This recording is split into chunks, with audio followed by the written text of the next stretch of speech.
शुक्लाम्बरधरं विष्णुं शशिवर्णं चतुर्भुजं प्रसन्नवदनं ध्यायेत् सर्वविघ्नोपशान्तये। गुरुर्ब्रह्मा गुरुर्विष्णुः गुरुर्देवो महेश्वरः गुरुस्साक्षात् परं ब्रह्म तस्मै श्रीगुरवे नमः। यत्र यत्र रघुनाथकीर्तनं तत्र तत्र कृतमस्तकाञ्जलिं भाष्पवारि परिपूर्णलोचनं मारुतिं नमత రాక్షసాంతక। ఎక్కడెక్కడ రామచంద్రమూర్తి యొక్క గుణగానము జరుగుతుందో, రామచంద్రమూర్తి యొక్క నామ సంకీర్తనమవుతుందో, రామ కథా గానమవుతుందో అక్కడక్కడ అందరికన్నా ముందు వచ్చి తల ఉంచుకొని కందుల వెంట ఆనంద బాష్ప ధార పడుతూ ఉండగా ఆయన కూర్చుని ఉంటారట. అంత గొప్ప భక్తి తత్పరుడు. అటువంటి హనుమ సమాజానికి చాలా గొప్ప స్ఫూర్తిని నింపుతూ ఉంటాడు. అన్నిటికన్నా హనుమ గురించి ఆలోచించినప్పుడు ఆయన యొక్క మనోధైర్యాన్ని సమాజం బాగా పుణికిపుచ్చుకోవాలి. ఎందుచేత అంటే కొన్ని లక్షల వానరములు సీతాన్వేషణం కోసమని చెప్పి దక్షిణ దిక్కుగా బయలుదేరి వెళ్ళి 100 యోజనముల లవణ సముద్రాన్ని చూసి, ఇంత పెద్ద లవణ సముద్రం, ఇందులో రాక్షసులున్నారు, పావులున్నాయి, ఇంత భయంకరమైన సముద్రాన్ని దాటి వెళ్ళడం ఎలా సాధ్యమవుతుందని దిగులు చెంది ఆ సముద్ర తీరంలో చతికిల పడిపోతే ఆయనొక్కరు మాత్రం ఉత్సాహాన్ని పుంజుకొని ఆవలి ఒడ్డు చేరడానికి సిద్ధపడ్డారు. అందుకే సుందరకాండ ప్రారంభం చేస్తూ మహర్షి ఒక అద్భుతమైన శ్లోకంతో మొదలుపెట్టారు. తతో రావణనీతాయా సీతాయా శత్రుకర్షణ ఈష పథమన్వేష్టం చారణ చరితేపతి అంటారు. ఈష సంకల్పం. అసలు లోకంలో ఒక వ్యక్తి గొప్పవాడు కావడానికి ప్రధానమైన అంశం ఎక్కడుంటుందంటే ఆయన ఎటువంటి సంకల్పం చేసుకుంటున్నాడు అన్నదాన్ని బట్టి ఉంటుంది. మనసులోంచి అనేకమైన ఆలోచనలు వస్తూ ఉంటాయి. మనసు అంటేనే సంకల్ప వికల్ప సంఘాతం. ఎన్ని మంచి విషయాలు ఆలోచనలుగా లోపల నుంచి వస్తుంటాయో అన్నిటిలో కొన్నిటినైనా ఆచరించగలుగుతాడు. ఎన్ని మంచి విషయములను ఆచరించాడో దాని వలన అంత కీర్తిని పొందుతాడు. ఎంతకాలము ఒక వ్యక్తి యొక్క కీర్తి ఈ లోకంలో మిగిలిపోతుందో అంతకాలము ఉన్నత లోక వాసం చేస్తాడు. వీటన్నిటికీ ప్రధానమైన ఆలంబనం ఎక్కడుంటుంది అంటే మంచి ఆలోచన పొందడం. ఈష కొన్ని లక్షల వానరములు సముద్రాన్ని దాటలేమని చతికిల పడిపోతే తానొక్కడు మాత్రం దాటడానికి సిద్ధపడ్డారు. ఎవరి కోసం? తన కీర్తి కోసం కాదు, తనకేదో సన్మానం చేస్తారని కాదు, తనకేదో బిరుదులు ఇస్తారని కాదు. విద్యాధరులే చెప్పారు, రామార్థం వానరార్థం చికీర్షం కర్మదుష్కరం సముద్రస్య పరం పారం దుష్ప్రాపం ప్రాప్తుమిచ్చసి అన్నారు. ఆయన రామచంద్రమూర్తి కోసం, రామ కార్యం కోసం, వానరులకు గౌరవాన్ని తెచ్చిపెట్టడం కోసం సముద్ర లంఘనానికి సిద్ధపడ్డారు. అసలు 100 యోజనముల సముద్రాన్ని దాటి హనుమ ప్రయాణం ప్రారంభించేటటువంటి ఘట్టానికి పూర్వాంగంగా కిష్కింధకాండ యొక్క చిట్ట చివరి భాగంలో ఒక శ్లోకంతో హనుమ ప్రారంభం చేస్తారు. కిష్కింధకాండ యొక్క చిట్ట చివరి శ్లోకం ఏదుందో అది నిజానికి సుందరకాండ అంతటికీ కూడా పునాది. అందులో ఆయన సవేగవాన్వేగ సమాహితాత్మ హరిప్రవీర పరవీరహంత మనస్సమాధాయ మహానుభావో జగామలంకాం మనసా మనస్వి అంటారు. వాల్మీకి మహర్షి తప్ప అన్యులు ఇటువంటి శ్లోకాన్ని ఇవ్వడం సాధ్యం కాదు. ఆ హనుమ బయలుదేరుతున్నటువంటి విశేషాన్ని చెప్తూ సవేగవాన్వేగ సమాహితాత్మ హరిప్రవీర పరవీరహంత మనస్సమాధాయ మహానుభావు. ఆ హనుమ మహానుభావుట. దీని చేత ఆయన మహానుభావుడు అయ్యాడు అంటే గతంలో హనుమ సాధించినటువంటి గొప్ప గొప్ప విజయములను వేటిని ఉదాహరించట్లేదు మహర్షి. ఆయన కొన్ని లక్షణములు చెప్తున్నారు. ఈ లక్షణములు ఏ వ్యక్తి ఎందున్నాయో అతను మహానుభావుడిగా సమాజము చేత ఏదో ఒకనాడు కీర్తింపబడతాడు. ఎందుకని అంటే ఆ లక్షణములు ఎక్కడ ఉన్నాయో అతను సమాజము యొక్క వృద్ధి కొరకు అనితర సాధ్యమైనటువంటి కార్యాన్ని ఏదో ఒకనాడు చెయ్యగలడు. సవేగవాన్వేగ సమాహితాత్మ, అపారమైనటువంటి వేగము కలిగినటువంటి వ్యక్తి. మీరు చాలా జాగ్రత్తగా హనుమ యొక్క జీవితాన్ని పరిశీలిస్తే తన కొరకు అని తన జీవితం మొత్తం మీద ఒక్క నిమిషం కూడా వాడుకోనటువంటి వ్యక్తులు ఇద్దరు కనపడతారు. ఒకరు స్వామి హనుమ, రెండవ వారు శంకర భగవత్పాదులు. వీళ్ళిద్దరే తమ జీవితం మొత్తం మీద ఒక్క నిమిషాన్ని కూడా తమ కొరకు అని వినియోగించలేదు. వాళ్ళు ఎప్పుడు సమయాన్ని ఉపయోగించినా కేవలము ఇతరుల యొక్క ఉద్ధరణ కొరకు, సమాజ సేవ కొరకు వాడారు తప్ప తమ కొరకు అని వాడుకున్నది ఎప్పుడూ ఉండదు.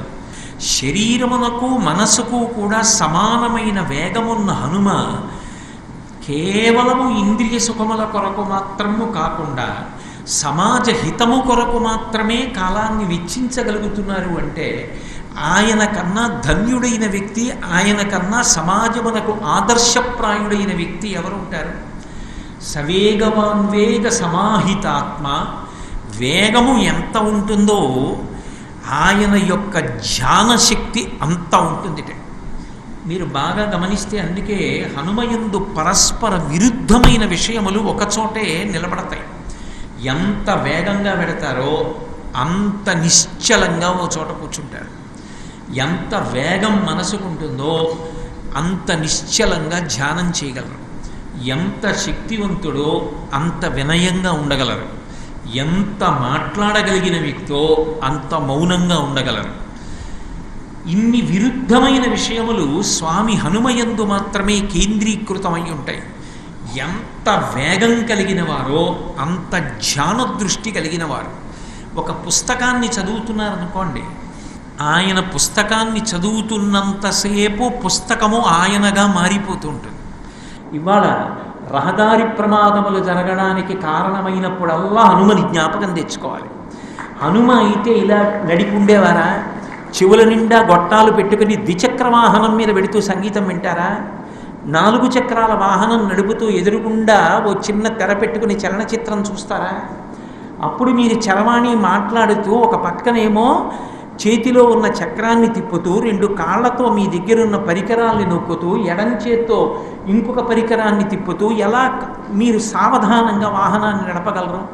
లోపల ఉన్న వ్యక్తి ఎంత ప్రముఖుడైనా కావచ్చు, ఆయన క్షేమం ఏమైపోతుంది? ఆయన కుటుంబం ఏమైపోతుంది?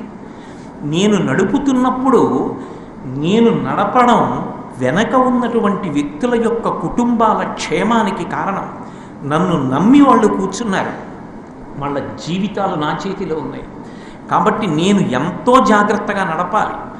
ఆ సావధాన చిత్తం తన కర్తవ్యత నిష్ట తెలిసిందనుకోండి, ఎంతో జాగ్రత్తగా నడుపుతాడు. సవేగవాన్వేగ సమాహితాత్మ. ఎంత వేగంగా వెడుతుంటారో అంత తీవ్రంగా దృష్టిని కేంద్రీకరిస్తారు. వేగం ఒక ఎత్తు, దృష్టి కేంద్రీకరించలేకపోవడం ఒక ఎత్తు అయిందనుకోండి, అది ప్రమాదమునకు కారణమవుతుంది. అలా ఉండకూడదు. మీరు ఏ పని చేస్తున్నా మీరు పెంచిన వేగం మీ మనసు బాగా దాని యందు దృష్టి నిలబెట్టి మీకు సానుకూలంగా ఉండేటట్టుగా చూసుకోవాలి. అది రాలేదనుకోండి, అది ఎప్పటికీ క్షేమకరం కాదు. వేగాన్ని పుంజుకున్న విమానం క్షేమంగా ఆకాశంలోకి ఎగిరిపోయి తన లక్ష్యం వైపుకి వెళ్ళిపోవాలి. మళ్ళీ దిగేటప్పుడు అంత జాగ్రత్తగానూ దిగాలి. మొదట పైకి వెళ్ళడం, తర్వాత కిందకి దిగడంలోనే అసలు విమాన చోదకుని యొక్క సమర్థత అంతా ఉంటుంది. సవేగవాన్వేగ సమాహితాత్మ. గబగబా చదివేశాను అనకు. గబగబా చదివితే ఎంత నీ మనసులోకి వెడుతోందో ఆలోచించావా? గ్రహించావా? గబగబా తినడం కాదు, కడుపు నిండా తింటున్నావా? మాట్లాడుతూ తినడం కాదు, అసలు ఏం తిన్నావో గుర్తించావా? అక్కర్లేని విషయాన్ని ఒకటి దృష్టిలో పెట్టుకుని ఒక పని మీద నడవడం కాదు, అసలు నువ్వు ఎందుకు ఎడుతున్నావో దాని మీద నీకు శ్రద్ధ ఉందా? ఎన్ని గంటలకి నువ్వు బయలుదేరాలో అన్ని గంటలకు బయలుదేరగలగాలి. ఎన్ని గంటలు ఏది చెయ్యాలో అన్ని గంటలే చెయ్యగలగాలి. జరిగేది జరుగుతుండాలి. నీ మీద కాలం మీద నీకు నియంత్రణ ఉండాలి. ఆ నియంత్రణ కోల్పోకుండా ఉంటే, నా చెయ్యి దాటిపోయిందండి అన్న మాట నీకు రాకుండా ఉంటే, అలా ఉండగలిగిన స్థితి నీ మీద నీకు అదుపు ఉంటే నువ్వు నిశిత దృష్టితో ఉన్నావని గుర్తు. అదుపు పోయిందనుకోండి, అది ఎంత ప్రమాదానికైనా పెడుతుంది. ఏ విషయంలోనైనా అంతే. సవేగవాన్వేగ సమాహితాత్మ హరిప్రవీర పరవీరహంత. వెడుతున్నది ఏదో సంతోషకరంగా అక్కడ కార్యం చేయడానికి కాదు, ఓ పెళ్ళికి ఎడుతున్నదో పేరంటానికి ఎడుతున్నదో కాదు ఆయన ఎడుతున్నది.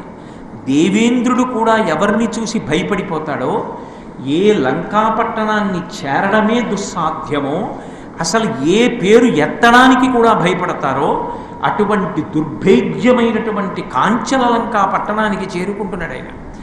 ఎంతమంది శత్రువులు ఉంటారు. అందున సీతాపహరణం చేశాడు కాబట్టి విచ్చుకొత్తులు పట్టుకుని ఒకరి స్థానంలో 100 మంది నుంచాడు. ఎప్పుడైనా ఎవరైనా రాముని పనుపన రావచ్చు. అయినప్పుడు అటువంటి ప్రదేశంలోకి ప్రవేశిస్తున్నప్పుడు ఎంత సావధాన చిత్తుడై ఒళ్ళంతా కళ్ళు చేసుకొని ఎంత నిశిత దృష్టితో వెళ్ళాలి.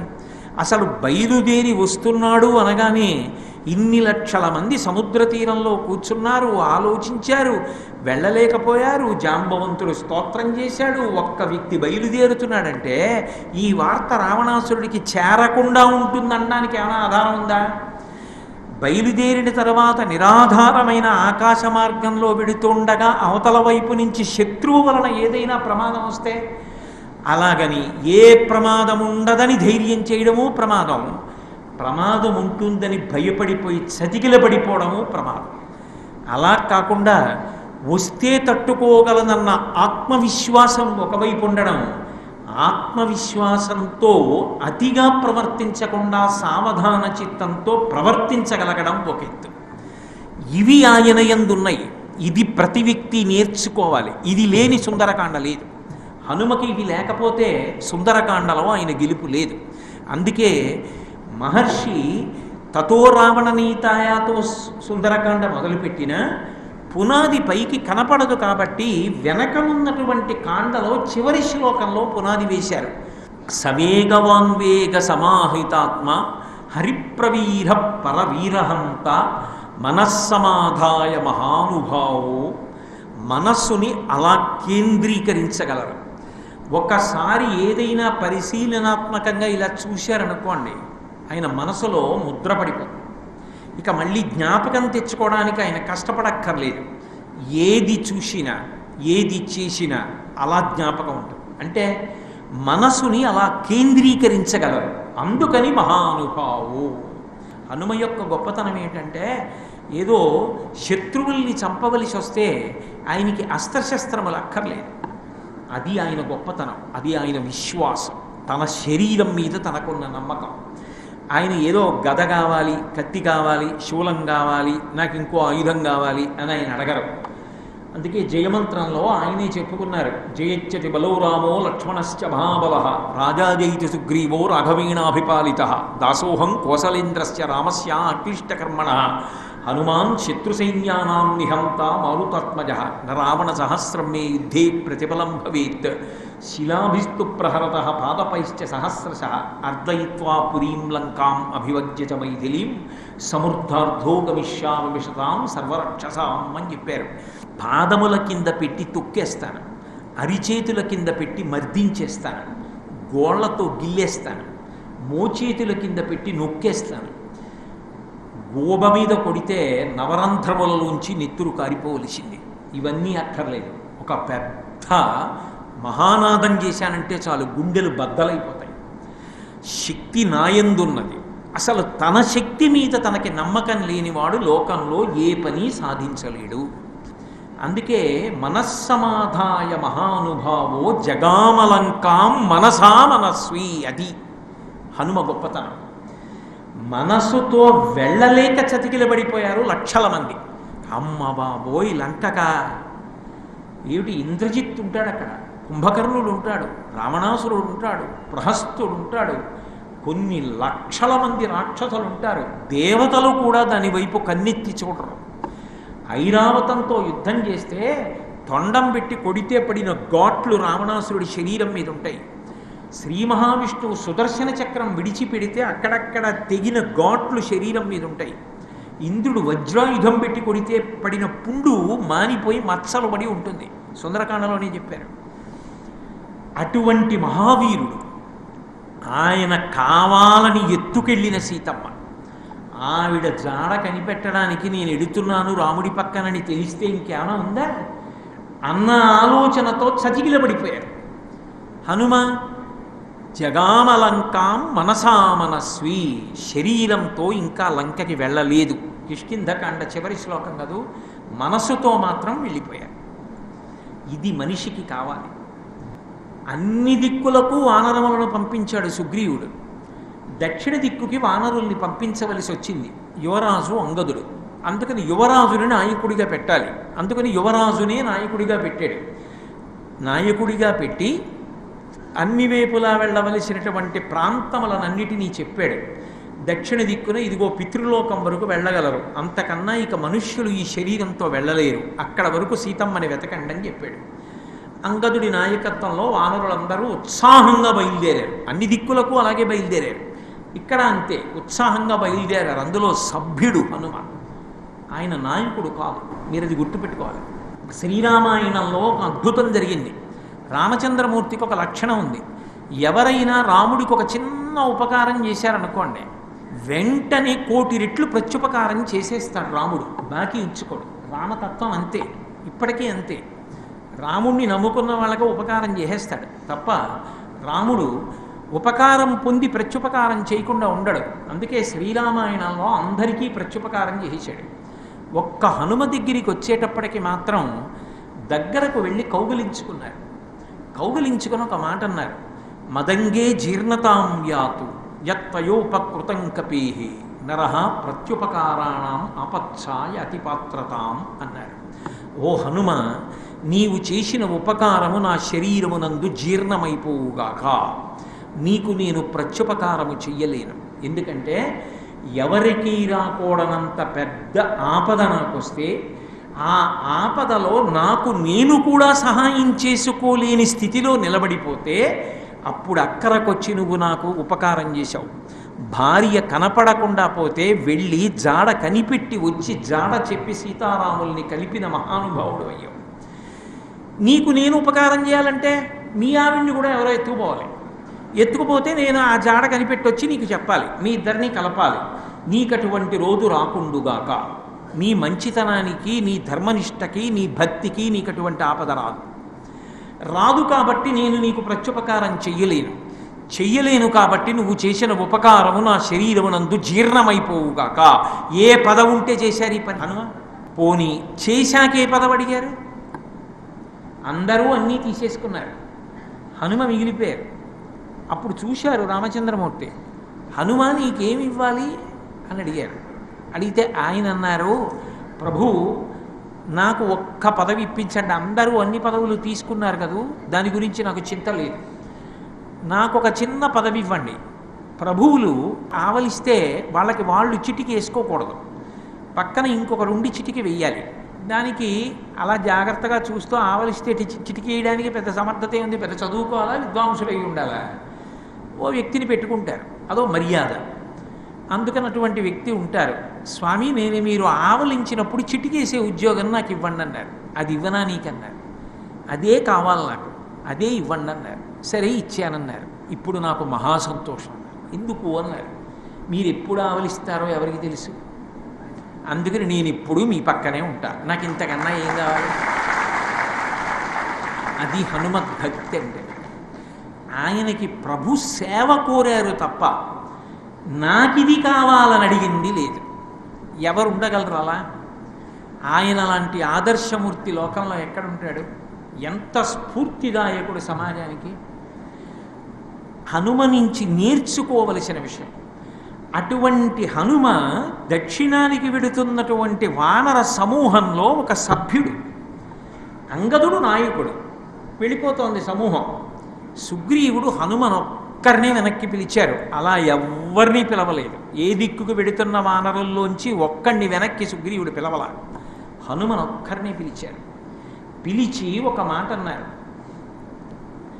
సహితస్మిన్ హరిశ్రేష్ఠే నిశ్చితార్థోర్థ సాధని అన్నారు కిష్కింధకాండలో. ప్రభువుకి ఒక నమ్మకం ఉంది.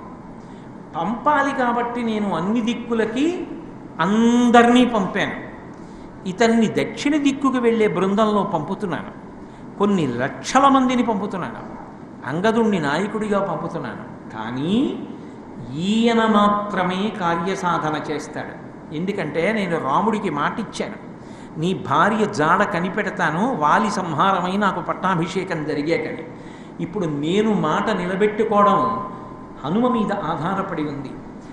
ఈయన మాత్రమే సాధించగలడు. కొన్ని కోట్ల కోట్ల కోట్ల కోట్ల, అసలు సంఖ్యలు ఎన్ని వేశారో కిష్కింధకాండలో, అన్ని వానరములు లాంగూలములు ఎన్నొచ్చాయో, కోతులు, కొండముచ్చులు, చెట్లు, చావలు, కొండలు, భూములు, నీళ్లు అన్నీ నిండిపోయాయి సుగ్రీవుడి సమావేశాన్ని. భూమండలం అంతటి నుంచి వచ్చాయి, అన్ని దిక్కులకి వెళ్ళాయి. ఒక్క హనుమతోటే సుగ్రీవుడు మాట్లాడే ముందు నమ్మకం పెట్టుకున్నారు. ఎందుకు నమ్మకం పెట్టుకున్నారు అంటే, మీరు ఒక పని ఒక వ్యక్తికి అప్పచెప్పారనుకోండి, అప్పచెప్తే ముందు అసలు మీరు ఒక విషయాన్ని అప్పచెప్పినప్పుడు ఆ విషయం గురించిన పరిపూర్ణమైన జ్ఞానము అవతల వాడికి ఉండాలి. ఆ విషయం గురించి తెలిసి ఉండాలి. అసలు ఆ విషయం గురించి తెలియనివాడు, తెలిసిన పూర్ణంగా తెలియనివాడు, పోనీ తెలుసుకుందామన్న ఉత్సాహము లేనివాడు, అటువంటి వాడికి అప్పచెప్పారనుకోండి, వాడు ఎంతసేపు నన్ను ప్రభువు మెచ్చుకున్నాడన్న దగ్గర ఆగిపోతాడు తప్ప అసలు సాధించవలసినటువంటి విషయానికి సంబంధించిన సమాచారాన్ని బాగా చదవడానికి తెలుసుకోవడానికి కావలసిన ఓపిక ఉన్నవాడై ఉండడు. హనుమ విషయంలో సుగ్రీవుడు ఎందుకు నమ్మాడు అంటే, దానికి ఒక ప్రధానమైన కారణం చెప్పారు. ఆయన సాసురాహ సహగంధర్వాహ, రాక్షసులందరూ ఎక్కడెక్కడ తిరుగుతూ ఉంటారు, వాళ్ళ నివాసాలు ఏమిటి, గంధర్వులందరూ భూమికి ఎంత దూరంలో తిరుగుతూ ఉంటారు, సానాగ నరదేవతాహ, నాగములన్నీ ఎక్కడ తిరుగుతూ ఉంటాయి, పాములు, నరులు ఎక్కడ తిరుగుతూ ఉంటారు, దేవతలు ఎక్కడ తిరుగుతూ ఉంటారు, విదితా సర్వలోకాస్తే, ఒక్క భూమి కాదు సమస్త లోకములు తెలుసు ఆయనకి. ఏ లోకంలో ఎక్కడ ఏముంటుందో హనుమకి తెలుసు. అందుకే ప్రతిజ్ఞ చేసినప్పుడు ఒక మాట అనగలిగారు, యథారాఘవ నిర్ముక్త శరస్వసన విక్రమ గచ్చేతత్వద్గమిష్యామి లంకాం రావణపాలితాం నహి ద్రక్ష్యామి ఇది లంకాయాం జనకాత్మజాం అనేనైవేగేన గమిష్యామి సురాలయం అన్నారు. అవసరమైతే స్వర్గలోకానికి ఎడతానన్నారు. అన్ని లోకములు నీకు తెలుసు. విదితా సర్వలోకాస్తే ససాగర ధరాధరాహ, అన్ని సముద్రములు తెలుసు. సముద్రములలో ఎక్కడ ఏ ప్రాణులు ఉంటాయో తెలుసు. ధరాధరాహ అంటే భూధరములు అంటే పర్వతములు, ఎక్కడెక్కడ ఎన్ని పర్వతములు ఉన్నాయో తెలుసు. ఏ పర్వతము దేనికి ఆలవాలమో తెలుసు.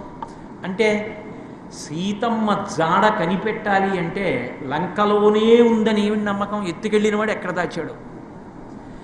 రాక్షసుడైన రావణుడు దాచడానికి అవకాశము ఈ ప్రదేశముల యందు ఉంటుంది. అతనికి మిత్రులు ఇక్కడిక్కడ ఉన్నారు. అతని యొక్క పరిపాలనలో అతని భుజస్కంధముల కింద ఈ ప్రాంతాలు ఉన్నాయి. ఇక్కడ దాస్తే కాపాడడానికి అతనికి నమ్మకస్తుడైన నాయకులు ఉన్నారు, అనుచరులు ఉన్నారు. కాబట్టి ఇక్కడ వెతకాలి అన్న పరిజ్ఞానము లేనివాడికి అప్పచెప్తే ఉపయోగం ఏమిటి?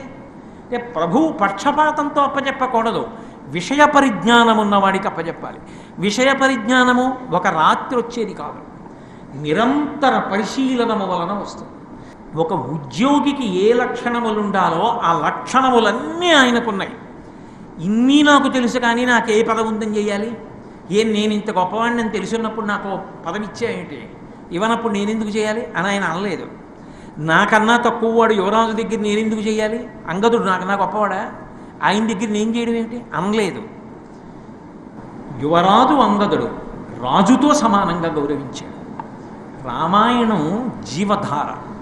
రామాయణం చదువుకుంటే ఉద్యోగి బాగా ఉద్యోగం చేయగలడు, మనశ్శాంతితో హాయిగా సంతోషంగా ఇంటికి రాగలడు, 10 మందిలో ఇమడగలడు, యజమాని యొక్క విశ్వాసానికి పాత్రుడవుతాడు.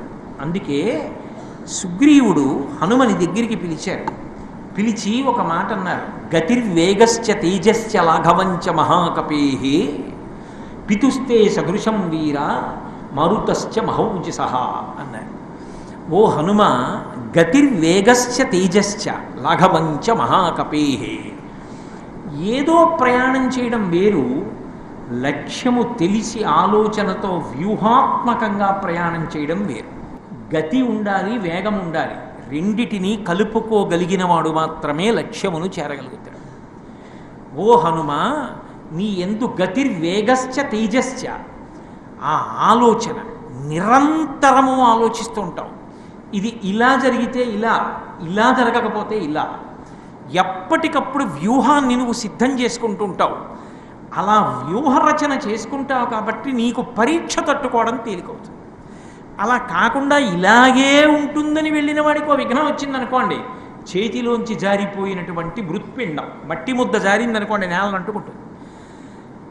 ఇలా కూడా ఉండకపోవచ్చు. అనుకున్నవాడు, చేతిలో బంతి పట్టుకున్నవాడు కింద పడ్డా పైకి లేస్తాడు. అనుకున్నాం కదా ఇలా కూడా ఉండకపోవచ్చు, ఇలా ఉండొచ్చని. కాబట్టి ఇప్పుడు ఇలా ఉంది కాబట్టి మనం ఇలా ఉండడం మంచిదని మానసికంగా సిద్ధపడ్డాడు కాబట్టి ఎదుర్కొంటాడు. అది నీ యందు ఉన్నది, అది కావాలి, వెడుతున్నది లంకాపట్టణానికి. అది లేకుండా అంతా సజావుగా సాగిపోతుంది అనుకుంటే ఏ క్షణంలోనైనా ఊబిలో పడిపోతావు. కాబట్టి గతిర్వేగశ్చ తేజశ్చ లాఘవంచ మహాకపే పితుస్తే సదృశం వీర.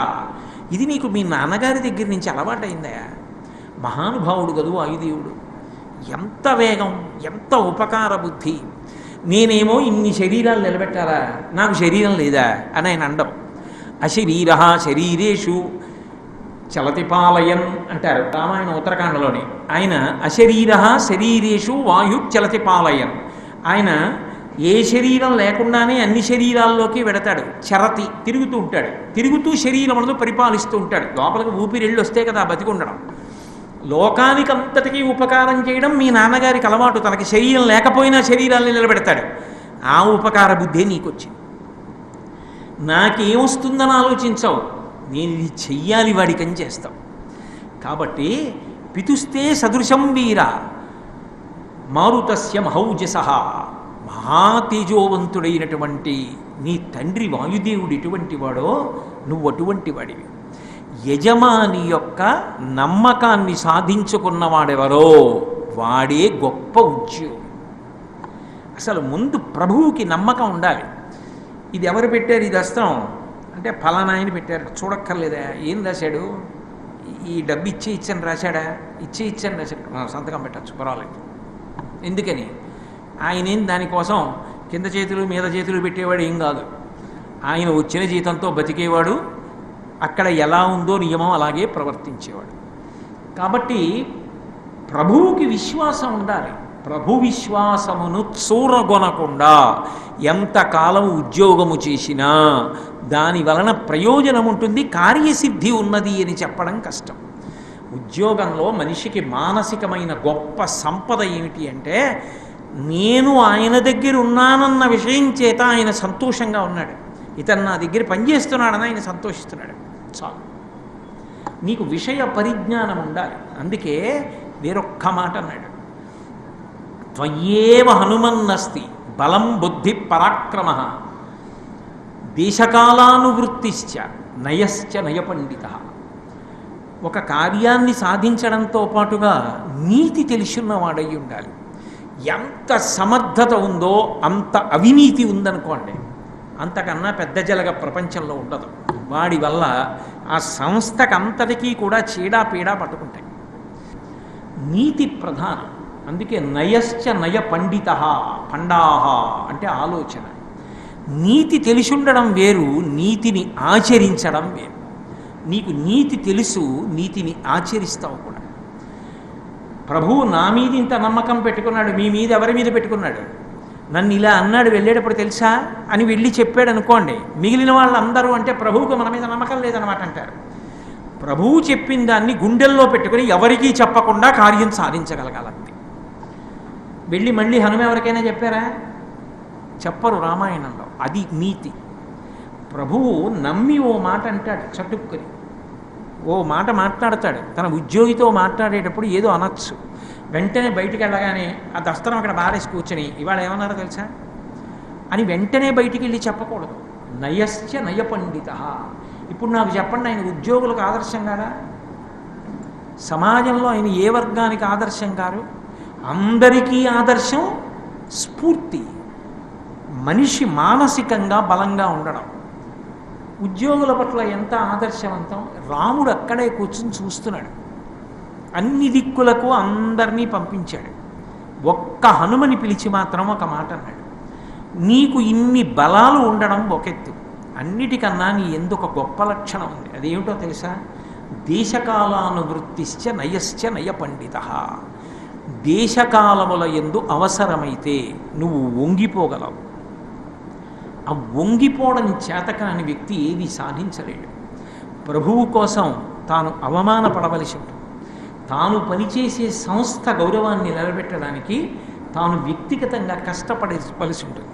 ఒక్కొక్కసారి సర్వసాధారణంగా ఉండే నియమాన్ని భంగంగా ప్రవర్తించి నేను ఇందుకు ప్రవర్తించి సంస్థకి ఇంత ఆదా చేశానని ధైర్యంగా వ్రాయగలిగి ఉండాలి.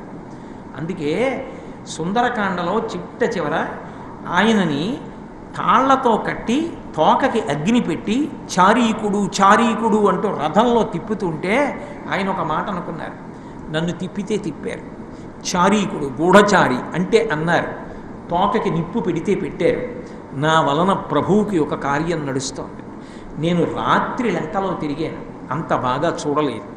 ఇప్పుడు ఈ దుర్గాలు ఎలా ఉన్నాయి, భవనాలు ఎలా ఉన్నాయి, వీధులు ఎలా ఉన్నాయి, సైన్యం ఎలా ఉంది, ఎన్ని విభాగాలు ఉన్నాయి, బాగా లంక నేనే చూడగలుగుతున్నాను, వాళ్ళే తిప్పుతున్నారు.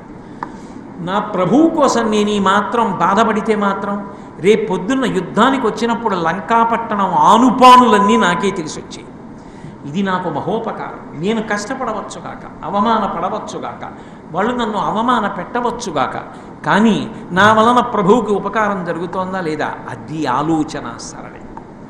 రామాయణంలో ఆయన లంకాపట్టణంలోకి వెళ్ళారు. అసలు ఆ లంకాపట్టణం యొక్క రక్షణ వ్యవస్థనంతటినీ చూశారు. చూసి ఆశ్చర్యపోయారు. ఆశ్చర్యపోయి ఇంత హనుమ ఒక మాట అన్నారు, ఈ లంకాపట్టణం ఇంత దుర్భేద్యంగా ఉంది కదా, దీనిలోకి రామచంద్రమూర్తే వస్తే మాత్రం ఏం చేస్తాడు అన్నారు. స్వయంగా రాముడే రాని ఏమీ చేయలేడు. ఎందుకంటే ఇంత దుర్భేద్యమైన లంక, ఇందులో సీతమ్మ ఎక్కడుందో ఎలా జాడ కనిపెడతారు, ఎలా ఓడిస్తారు వీళ్ళందరినీ అని అనుకుని మళ్ళీ చతుర్నామేవ హృతిం వానరాణాం మహాత్మనాం వాలిపుత్రస్య నీలస్య మమ రాజ్ఞశ్చ ధీమతః అన్నారు. మహా వస్తే వానరుల్లో 4 వస్తారు, నేను వస్తాను, సుగ్రీవుడు వస్తాడు, అంగదుడు వస్తాడు, ఏదో నీలుడు వస్తాడు, తప్ప ఇంకెవరు రారు అనుకున్నారు. అనుకుని వెంటనే ఒక మాట జ్ఞాపకం తెచ్చుకున్నారు. ఇవన్నీ ఆలోచించమన్నా నువ్వు లెక్కకు పంపించింది, రాముడే రాలేడా? రాముడి పేరెత్తితే 100 యోజనాలు దాటా. రాముడి పేరెత్తితే మైనాకుడు పైకి లేచి తేనె ఇచ్చాడు, పళ్ళు ఇచ్చాడు. ఆ రాముడు వస్తే ఏం చేస్తాడా? ఇమామపి లంకాం, ఇటువంటి లంకలోకి రాముడే వస్తే ఏం చేస్తాడంటున్నానా? భూతాశ్చాత్తా విపద్యంతే దేశకాల విరోధితా అర్ధానర్ధాంతరే బుద్ధిర్నిశ్చితాపి నశోభతే ఘాతయంతి హి కార్యాణి దూతా పండితమానిన. దూత నేనింత గొప్పవాణ్ణన్న భావన వస్తే కార్యాన్ని పాడు చేసేస్తాడు. నేనింత గొప్పవాణ్ణని ఆలోచించకూడదు, నేనెంతటి వాణ్ణి ఆయన తరపున చెయ్యడం నా అదృష్టమని చేసిన వాడే సంస్థకు ఉపయోగపడతాడు. అందులో చెయ్యడం నా అదృష్టం అని చేసినవాడు సంస్థ కొరకు బాగా చేయగలడు. అంతే తప్ప నేనుండడం అదృష్టం అనుకున్నవాడు కార్యాన్ని పాడు చేస్తాడు. కాబట్టి దూతాహ పండితమానిన, నేను గొప్పవాణ్ణి అనుకున్న దూత ఏమీ చెయ్యలేడు. కాబట్టి నేను ఇటువంటి ఆలోచన చెయ్యకూడదు. సీతమ్మ జాడ కనిపెట్టడం వరకే నా వంతు, ఎలా రావాలో రాముడికి తెలుసు. అందుకే పరిధి దాటకుండా అంత మర్యాదతో ప్రవర్తిస్తాడు. ఇంత లంకలో సీతమ్మ జాడ కనిపెట్టి సీతమ్మతో మాట్లాడి సీతమ్మ దగ్గర చూడామణిని తీసుకుని మళ్ళీ 100 యోజనముల సముద్రాన్ని దాటి ఆవలి ఒడ్డుకి వెళ్ళినటువంటి స్వామి హనుమ వానరులందరితో కలిసి కూర్చుని తన వీరగాథనంతటినీ వర్ణించిన తరువాత అంగదాదులు అన్నారు, ఇంత జరిగిన తర్వాత ఇంకా మళ్ళీ వెనక్కి వెళ్ళడం ఎందుకు, వెళ్ళి సీతమ్మని తీసుకొచ్చేసి రాముడికి అప్పచెప్పేద్దాం అన్నారు. హనుమకి అలాంటి ఆలోచన వచ్చుంటే రామాయణం ఎంత భంగపాటు అయి ఉండేది. ప్రతిజ్ఞ చేసిన వాడు ఎవరు? రాముడు. రాముడు చంపాలి రావణాసురుణ్ణి. వీళ్ళు చంపేస్తే ఎలా? శక్తి లేక హనుమకి ఆయనే చెప్పుకున్నారు, నేను తలుచుకుంటే మండిత విస్ఫులింగ విషమ జ్వలితానల కీలలు వబ్జ గర్భాండము నిండ రామ వసుధాదిపుడేశడు వజ్రసాధనా ఖండిత పంక్తి కంటకన కంఠపురాంతక శైలచాలనోద్దండ బల ప్రచండ పురదండ విఖండన చండకాండముల్ అంటాడు భాస్కరుడు రామాయణంలో. రామచంద్రమూర్తి యొక్క ధనస్సు నుంచి విడిచిపెట్టబడినటువంటి బాణములు కాంతులు చిమ్ముతూ వచ్చి లంకాపట్టణం మీద పడినాశనం చెయ్యాలి తప్ప హనుమ ఎలా చేస్తారు? ఆయన తలుచుకుంటే చెయ్యలేక, ఎందుకంటే ఆ రోజే ఆయన్ని బ్రహ్మాస్త్రం పట్టి విడిచిపెట్టింది. బ్రహ్మాస్త్రం ఒకసారి పట్టి విడిచిపెడితే మరునాటి సూర్యోదయం వరకు ఇంకే అస్త్రం పట్టుకోదు. ఇంద్రజిత్ వేసిన బ్రహ్మాస్త్రం వదిలేసింది కాబట్టి ఆయన ఇంకే అస్త్రం పట్టుకోదు. ఏ అస్త్రం పట్టుకోదు కాబట్టి ఆయన ఆ రోజు తలుచుకుంటే లంకనంతటినీ నాశనం చేసేయగలరు, రావణుడు కూడా చంపేయగలరు. నిజంగా కూడా ఆయనకి శక్తి ఉంది, ఆయనే చెప్పారు. రాముడంటే తక్కువవాడు అనుకుంటున్నావు, చరణాగ్రమున నీ భుజాదర్పమడచిన ధుర్జటి విలులీల త్రుంచి వైచే వలపాశంబున పడి నిన్ను కట్టిన మాలినొక్కమ్మున కూలవేసే అని నిన్ను జరగొన్న అర్జును పురిగొన్న పరశురాముని ఆది భంగపరచే కడిమి అయ్యొక్కట కరదూషణాదుల 14,000 బారిసమరే అమ్మహాధనుద్ధరునకిగ్గార్చరించి హరిహర బ్రహ్మశక్రాదులైన అతని భయత నిర్ఘాత సంఘాత పాత శాత బాణ గాత హతులు కాక బ్రతుకగలరే తురగశ్చందన మత్తమాననభట స్తోమంబుతో కూడా నీపురి భస్మంబుగా కాల్చి సైనిక సుహృత్పుత్రాన్ని జశ్రేణి నెత్తురు క్రక్కన్ పడగృద్ది చంపి మరి మృత్యుక్రూరతన్ పట్టి నీ శిరములు త్రుంపక నేనే చాలు జయశ్రీలబ్ధి వర్ధిల్లగన్ అన్నారు. లంకనంతటినీ నాశనం చేసి నీ 10 తలకాయలు గిల్లేస్తా, ఎవడాపలేడు నన్ను. ఎందుకంటే బ్రహ్మాస్త్రం వేసి వదిలేసింది. పైగా ఆయన్ని ఆపగలగడానికి దేవతలకే చాలదు. ఉత్తరాఖండలో దేవతలందరూ ఆయనకి ధారపోసేశారు, నిన్ను నాస్త్రం పట్టుకోదు, నాస్త్రం పట్టుకోదు, నాస్త్రం పట్టుకోదని. యమధర్మరాజు గారు అంతటి వాడు ప్రతిజ్ఞ చేశాడు, నా పాశములు పనిచేయవని. ఆయన్ని ఎవరు ఆపగలరు? మరి ఎందుకు చంపలా రావణుణ్ణి? ప్రభువు యొక్క ప్రతిజ్ఞ, ప్రభువు యొక్క కీర్తి జ్ఞాపకం ఉంచుకొని హద్దు దాటకుండా వచ్చారు. అదే అంగదుడైతే యువరాజు, కానీ తొందరపడిపోతాడు. మనమే వెళ్ళి కార్యాన్ని సాధించేసి సీతమ్మని తీసుకెళ్ళిపోవచ్చు కదా అంటే, జాంబవంతుడు పెద్దవాడు కాబట్టి అన్నాడు. తప్పు. మనం రాముడికి చెప్పడం వరకే, రాముడు ఏది చెప్పాడో అది చెయ్యాలి, కానీ మనం స్వతంత్రించి చేయకూడదన్నారు. ఎంత దొడ్డ బుద్ధి మహానుభావుడిది. బుద్ధిమతాం వరిష్టం. ప్రభు ఆజ్ఞ లేకుండా ప్రభు మర్యాదను అతిక్రమించి ప్రవర్తించారు. ఎంత గౌరవం అది! అన్ని వేళలా నేను ఇది అని అంటకాగిపోయి జ్ఞాపకం పెట్టుకున్నవాడు ఎవరుంటాడో వాడు ఎక్కడికి వెళ్ళినా నేను ఇది కాబట్టి నేను ఇలా గౌరవింపబడాలనుకుంటాడు తప్ప నేనెంతటి వాణ్ణి అన్న మాట మాత్రం వాడి నోట్లోంచి రాదు. అప్పుడు వినయం ఎలా వస్తుంది? కాదు. నీ గొప్ప కన్నా నిన్నెవరు పంపారో వాళ్ళ కార్యం గొప్ప. అక్కడ రామకార్యం నిలబడాలి, ప్రభువు సుగ్రీవుడి కార్యం నిలబడాలి. దానికోసం అవసరమైతే నువ్వు ఎంతైనా కిందకి దిగిపోవాలి, ఎంతైనా పైకెక్కిపోవాలి. రెండూ నీకు రావాలి. ఒదగగలగాలి, పెరగగలగాలి. రెండు వస్తేనే దేశకాలానువృత్తిశ్చనయశ్చనయ పండిత. అందుకే అదే రామాయణంలో వెతకవలసి వస్తే సూర్యే చాస్తంగతే రాత్రో దేహం సంక్షిప్య మారుతి వృషదంశకమాత్ర సన్ బభూవాద్భుత దర్శన. పిల్లంత వారైపోయి వెతికారు. ఆయన కర్మ. ఇంతటి మహాబలవంతుడు, ఇంతటి విద్వాంసుడు, నవవ్యాకరణ పండితుడు, అపారమైన వేగమున్నవారు, ఇంతటి యోగి, ఇంతటి శక్తివంతుడు పిల్లంత వారై వెతికారు. ఎందుకని? ప్రభు కార్యం. తను గొప్ప అని ప్రవర్తిస్తే సుగ్రీవుడి మంత్రి అంటారు రేపు పొద్దున్న. సుగ్రీవుడి కార్యం ఏమైపోతుంది? సుగ్రీవుడు రాముడికి ఇచ్చిన మాట ఏమైపోతుంది? ఆయన వచ్చారు అని తెలిసి సీతమ్మని మార్చేస్తే స్థావరం. కథ మొదటికి రాలా? ఎంత జాగ్రత్తగా ప్రవర్తించాలో, ఎంత కిందకి రావాలో అంత కిందకు వచ్చేశారు, ఎంత పెరగాలో అంతా పెరిగారు. సీతమ్మతో మాట్లాడుతున్నప్పుడు నువ్వే పిల్లంత ఉన్నావు, నువ్వు నన్నేం తీసుకెడతావు అంది ఆవిడ. అమ్మా ఇంతే అనుకున్నావా? మీరు మందర శంకాశో బహోదీప్తానల ప్రభాగ్రత వ్యవతస్తే చా సీతాయా వనరోత్తమ. మేరు పర్వత శిఖరాలు పెరిగిపోతే ఎలా పెరిగిపోతాయో సూర్యుడి వరకు అలా పెరిగిపోయారు. ఆవిడ చూసి ఆశ్చర్యపోయి, హనుమాను అంతటి వాడివే, కానీ భట్టు భక్తిం పురస్కృత్య రామధన్యస్య వానర నస్పృశామి శరీరంతు పుంసో వనర పుంగవ. నా కొడుకు లాంటి వాడివి, కానీ భర్త గారు పక్కన లేరు. ఇప్పుడు నేను పరపురుషుణ్ణి ముట్టుకుని నీ భుజాల మీద కూర్చుని రాను. పైగా అలా వస్తే రావణుడికి నా భర్తకి ఏమిటి తేడా? ఆయన లేనప్పుడు రావణుడు ఎత్తుకొచ్చాడు, రావణుడు లేనప్పుడు మా ఆయన నీ ద్వారా ఎత్తుకుపోయాడు. ఇంకేమిటి? నా భర్త వచ్చి 10 తలలు తరిగి నన్ను తీసుకెళ్ళాలి, అప్పుడు రాముడి కీర్తి అంది. అది ఆవిడ పాతివ్రత్యం. విని అబ్బా ఏమి మహాతల్లివమ్మా అని అర్థం చేసుకోగలడం హనుమ గొప్పతనం. ఏటమ్మా ఇంత కష్టంలో ఉండి కూడా నువ్వు నీ చాలత్తం వచ్చేయక అనలేదు. అవతల వారి మనసెరిగి ప్రవర్తించడం, అవతల వారి యొక్క మంచి గుణములను స్తుతించగలగడం యువతల వాళ్ళ సంస్కారానికి నిదర్శనం. ఏముందండి చటుక్కును మాట్లాడడానికి నోరే కదా, అవతలవాడు ఎంతటి వాడైనా ఓ లేకి మాట మాట్లాడేయచ్చు. కానీ అవతల వారి యొక్క ఔన్నత్యాన్ని గుర్తించి మాట్లాడడానికి సంస్కారం ఉండాలి లోపల. అదే రావణాసురుడు స్వామి హనుమని చూస్తే గజ గజ గజ గజ వణికిపోయాడు. కిమీష భగవాన్ నంది భవే సాక్షాత్ విహాగత ఏన శప్తోస్మి కైలాసే మయా సంచలితే పురా అన్నాడు. నేను కైలాసం కదిపినప్పుడు నందీశ్వరుడు నాకు శాపం ఇచ్చాడు. కోతి ముఖం వాడా అన్నాను నందీశ్వరుణ్ణి. కోతులే వచ్చి లంకని సర్వనాశనం చేస్తాయన్నాడు. ఆనందీశ్వరుడే రాలేదు కదా అని భయపడిపోయాడు. భయం ఒకటి మృత్యు ఒకటి కాదు, భయమే మృత్యువు. రావణాసురుడు హనుమని చూసి భయపడ్డాడు. హనుమ అహోరూప మహోధైర్య మహోసత్వ మహోద్యుతి హో రక్షస రాజస్వ సర్వలక్షణయుక్తత అన్నారు. అబ్బా ఏమి కాంతిరాయి రావణాసురుడిది, ఏమి తేజస్సు! రోమకూపములలోంచి పైకి కొడుతోంది కాంతి. 3 లోకములను శాసించగలిగినవాడు. పరదారాగ్రహణము మహాపతివ్రతని ఎత్తుకొచ్చిన దోషం వీడి ఎందు లేకపోతే ఎంత కీర్తివంతుడు కావలసినవాడు. ఒక్క దోషానికి పాడైపోతున్నాడే అన్నారు హనుమ.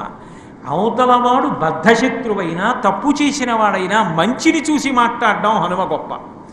ఇంత గొప్పవాడొచ్చినా ఆయన గొప్పతనాన్ని స్తుతి చేయకుండా ఆయనని తట్టుకోలేక తోకకి నిప్పెట్టించి కాల్చేసేయండి అని చెప్పడం రావణాసురుడి యొక్క దుర్మార్గపు బుద్ధి. మనిషి సంస్కారం, మనిషి ఆలోచనలు, మనిషి సంస్కారం మనిషి మాటలో వ్యక్తం అవుతాయి. సూర్యుడి వంక తిరిగి ఉమ్మేస్తే సూర్యుడికి తగులుతుందా? వచ్చి మన ముఖం మీదే పడుతుంది. ఎంతటి వారిని పడితే అంతటి వారిని, ఎంత మాట పడితే అంత మాట అనడం తేలిక, కానీ అన్నదానికి పాపం మాత్రం వదిలిపెట్టదు, కట్టి కుడిపి తీరుతుంది. అవతల వారి యొక్క యోగ్యతాయోగ్యతలను విచారించకుండా మాట్లాడకూడదు కదా. అది హనుమ నుండి నేర్చుకోవాలి. అంత రావణాసురుణ్ణి కూడా అలా ప్రస్తుతి చేసి మాట్లాడతారు. అందుకే రామాయణంలో అద్భుతమైనటువంటి విషయం ఏమిటంటే దేశకాలానువృత్తిశ్చ నయశ్చ నయ పండిత. దేశకాలములను ఎరిగి ప్రవర్తిస్తాం తప్ప ఎప్పుడూ నా అంతవాణ్ణి నేనని హనుమ నువ్వు ప్రవర్తించవు. నాకు నీ మీద నమ్మకం. ప్రభువు అన్న ఒక్క మాటని తర్వాత సుందరకాండలో ఎంత నిలబెట్టుకున్నారో చూడండి.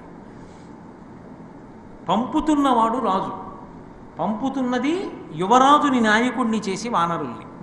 అన్ని దిక్కులకు అంతమంది వానరుల్ని పంపించిన ఒక్క హనుమనే వెనక్కి పిలిచి ఇంత నమ్మకం పెట్టుకొని ఇన్ని మాటలు మాట్లాడుతున్నారు అంటే ఇతనొకడే కార్యమును సాధించగలడు. ఇప్పుడు రామచంద్రమూర్తి నమ్మారు. ఎందుకని?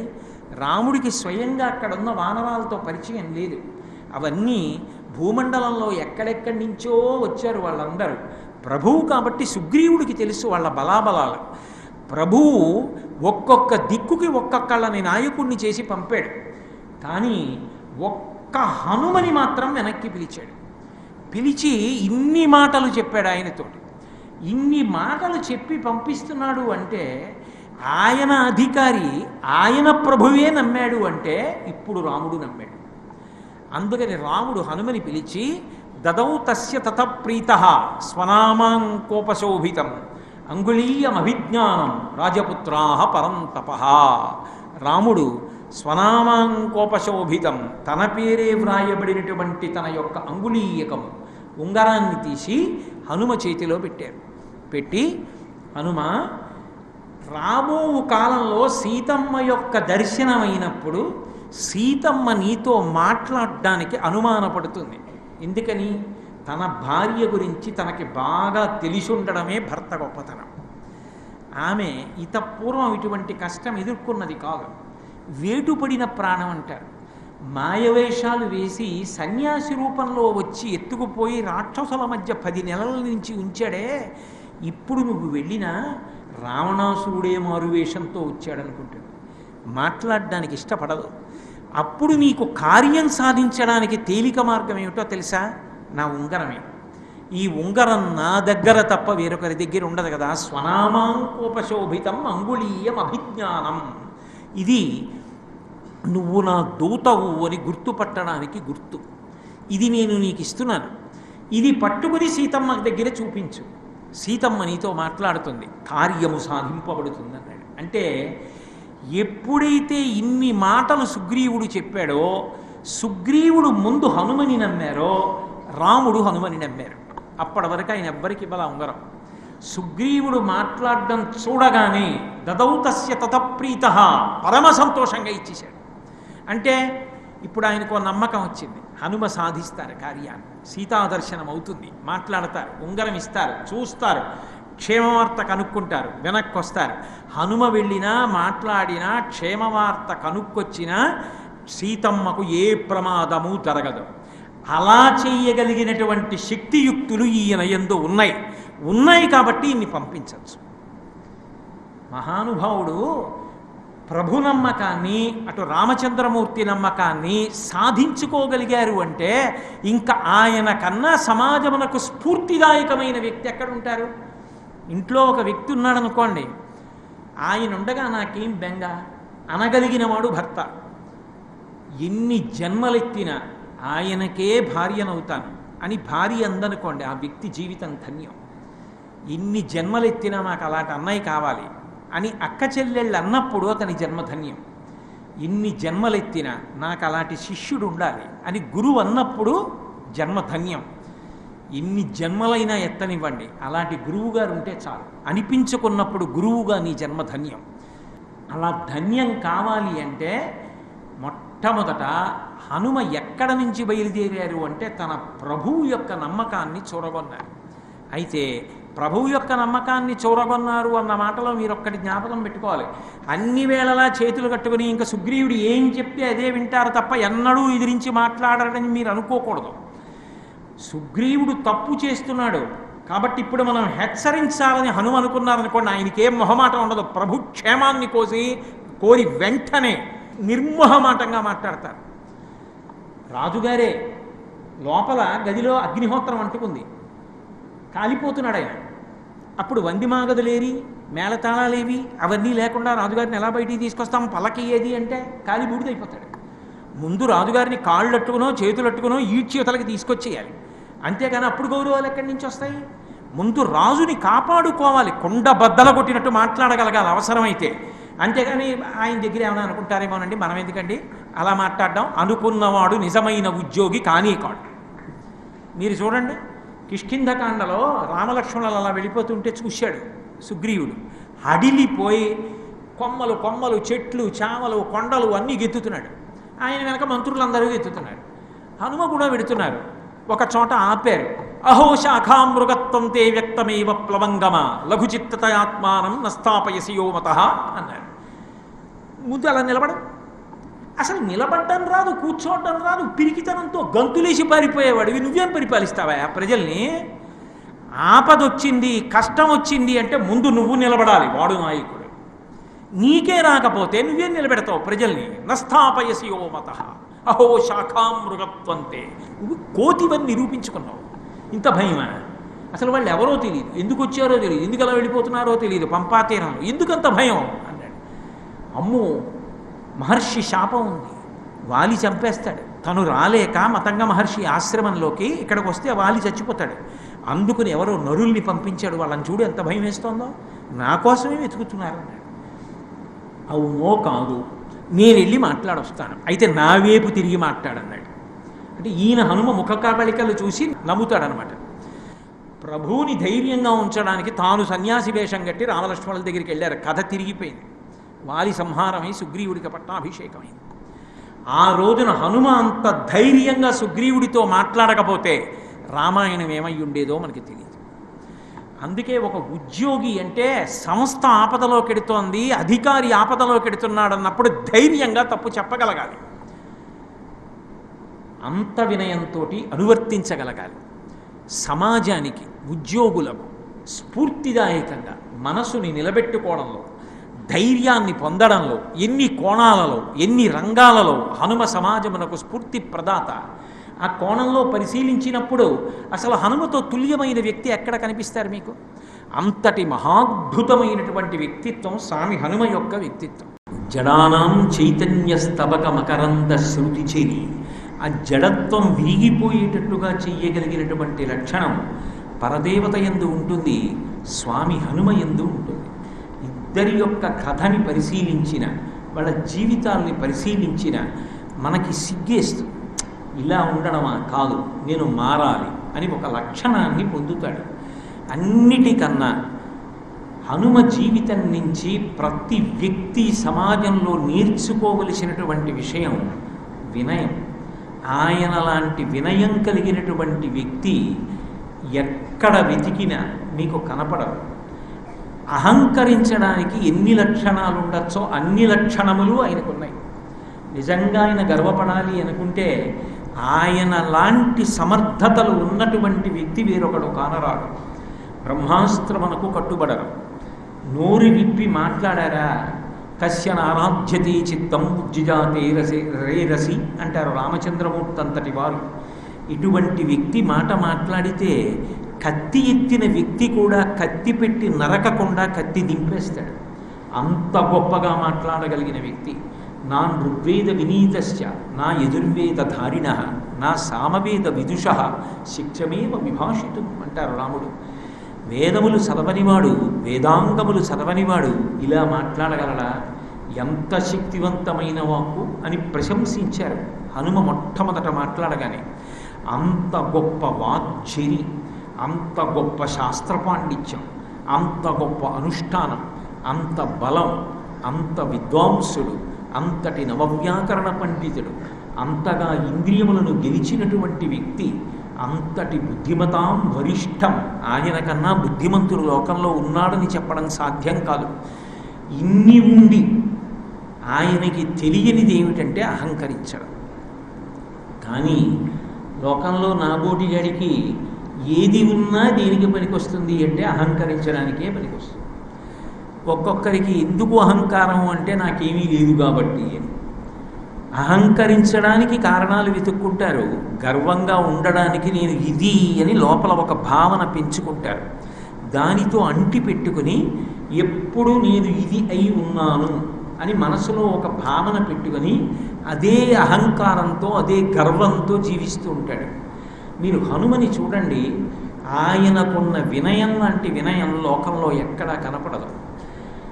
సీతాపహరణం జరిగిన తరువాత 100 యోజనముల లవణ సముద్రాన్ని దాటి ఆవలి ఒడ్డుకెళ్ళి సీతమ్మతో మాట్లాడి ఆమెకి రామచంద్రమూర్తి యొక్క ఉంగరాన్ని ఇచ్చి రాముడే హఠాత్తుగా వస్తే ఆవిడ ఎంత సిగ్గుపడిపోయి ఆనందపడిపోతుందో అంత ఆనందపడి ఉంగరం అందుకున్నటువంటి ఎర్రపడిన బుగ్గలున్న సీతమ్మని చూసినటువంటి ఏకైక వ్యక్తి రామాయణంలో హనుమ.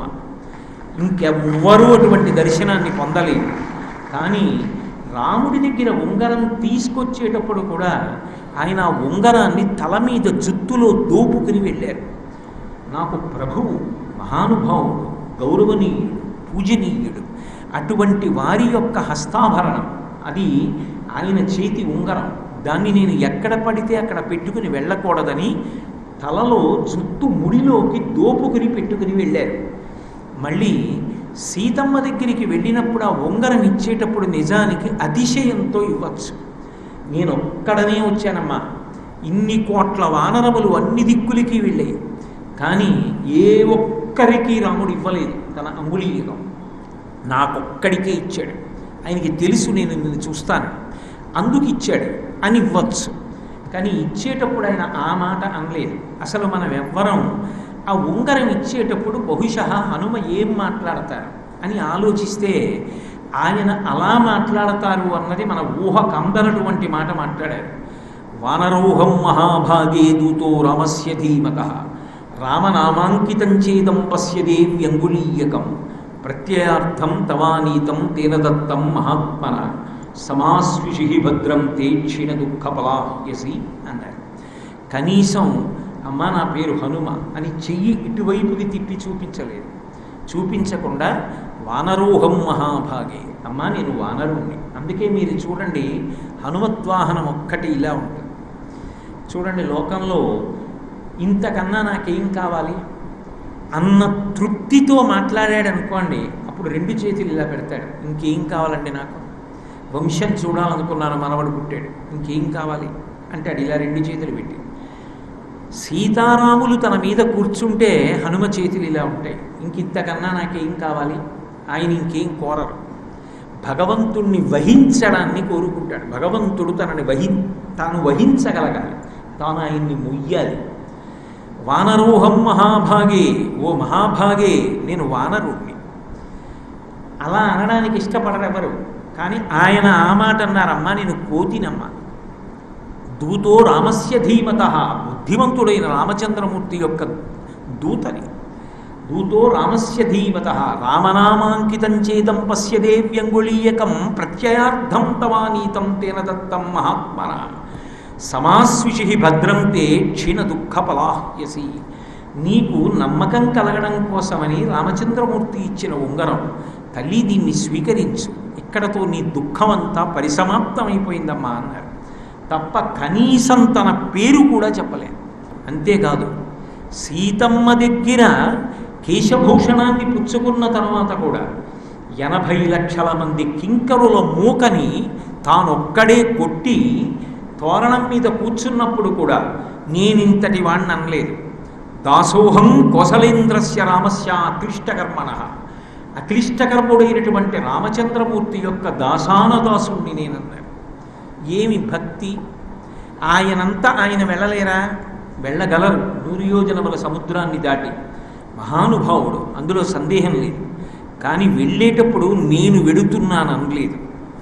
నేను వెడుతున్నాననకుండా యథారాఘవ నిర్ముక్త శరస్వసన విక్రమ గచ్చేతత్వద్గమిష్యామి లంకాం రావణపాలితాం. రామచంద్రమూర్తి బంగారు కోదండాన్ని చేత్తో పట్టుకుని కుడి చేత్తో వెనకన ఉన్నటువంటి అక్షయబాణ తోడీరంలోంచి ఒక బాణాన్ని లాగి వింటినారికి సంధించి ఆకర్ణాంతంలాగి విడిచిపెట్టినప్పుడు రామచంద్రమూర్తి యొక్క శక్తిని తనలోకి పుంజుకున్నటువంటి బాణము ఏ విధంగా వెళ్ళి లక్ష్యం మీద పడి తిరిగి వస్తుందో అలా నేను కూడా రామచంద్రమూర్తి అనుగ్రహంతో బయలుదేరుతున్నాను తప్ప ఇది నా శక్తి కాదని చెప్పి బయలుదేరినటువంటి మహానుభావుడు. అంతటి వినయము తప్ప ఎక్కడ నేను గొప్ప అన్న మాట అనరు. సరికదా ఆయనలో ఉన్న గొప్పతనం ఏమిటంటే ఇతరులలో ఉన్నటువంటి గొప్పతనాన్ని వెతికి వెతికి చూడడానికి ప్రయత్నిస్తారు. ఏదైనా దోషం ఉంటే దిద్దడానికి ప్రయత్నిస్తారు. ఇది దిద్దుకోండి, ఇది దిద్దుకోండి, ఇది దిద్దుకోండి. అవసరం లేకపోయినా ఎంత కష్టపడి రాయబారం చేశారు రావణాసురుడికి. నీకెందుకు రాయి అక్కర్లేని విషయం, నిష్కారణంగా చచ్చిపోతావు రాముడి చేతిలో, రాముడి దగ్గరికి వెళ్ళి శరణాగతి చేయి బ్రతికిపోతావు అని ఎన్ని మంచి మాటలు చెప్పారు. అవతల వారి అభ్యున్నతిని కోరి నిరంతరం మంచి మాటలు మాట్లాడతారు. అంత వినయంతో ప్రవర్తిస్తారు. గృహీత్వా ప్రేక్షమాణాసా భర్తుకర విభూషణం భర్తారమివ సంప్రాప్త జనకీ ఉదితాభవత్ అంటారు వాల్మీకి మహర్షి రామాయణంలో. ఆ రామచంద్రమూర్తి యొక్క ఉంగరాన్ని హనుమ నుండి పుచ్చుకున్నటువంటి సీతమ్మ అకస్మాత్తుగా కాలం కాని కాలంలో భర్తగారే వస్తే చూసి మహాపతివ్రత అయినటువంటి స్త్రీ ఎలా సిగ్గుపడుతుందో అలా సిగ్గుపడి లజ్జను పొంది ఉండగా ఆ ఉంగరాన్ని చేత్తో పట్టుకుని ఉండగా ఇన్ని నెలల పాటు బాష్పధారలతో అశ్రుపూర్ణముఖీం దీనాం కృషాం అనసనేనచ అంటారు. అలా ఏడుస్తూ ఉన్నటువంటి సీతమ్మ ఆ ఒక్క క్షణంలో అంత సంతోషాన్ని పొందింది. అంత సంతోషంతో ఉన్నటువంటి సీతమ్మని చూసినటువంటి ఏకైక వ్యక్తి హనుమ ఒక్కరే తప్ప రామాయణం మొత్తం మీద ఊరట కల్పించి అలా ఆవిడ్ని చూసిన వారు వేరొకరు లేరు. కానీ ఆ విషయాన్ని ఆయన ఎక్కడ డాంబికంగా అసలు ప్రకటించి ఈ మాటే చెప్పారు. ఎందుకనంటే అది నేను చేసింది కాదు, రామచంద్రమూర్తి నా చేత చేయించింది, దానికి నేను అహంకరించడానికి ఏముంది. అంత వినయంతో ప్రవర్తిస్తారు. ఇంద్రజిత్తు బ్రహ్మాస్త్ర ప్రయోగం చేశాడు. రామలక్ష్మణులతో కలిపి 67 కోట్ల మంది వానరులు పడిపోయారు యుద్ధభూమిలో. ఒక్క విభీషణుడు పడలేదు. ఎందుకనంటే తెలుసు ఇంద్రజిత్ బ్రహ్మాస్త్ర ప్రయోగం చేస్తున్నాడని, తప్పుకున్నాడు దూరంగా వెళ్ళిపోయి. హనుమకి బ్రహ్మాస్త్రం అన్వయం అవదు కాబట్టి హనుమ తప్పుకున్నారు. ఇద్దరు రాముడి పక్షంలో తప్పుకున్న వాళ్ళు. రామలక్ష్మణులతో కలిపి 67 కోట్ల మంది పడిపోయారు ఆ రోజున. రావణాసురుడైతే విజయఢంకా మోగించడానికి సిద్ధపడ్డాడు. అయిపోయింది నాన్న యుద్ధం, విజయభేరి మోగించన్నాడు. పరమానందపడిపోయాడు రావణాసురుడు. అసలు వానరులలో ఒక్కడు లేచి తిరుగుతున్నవాడు లేడు.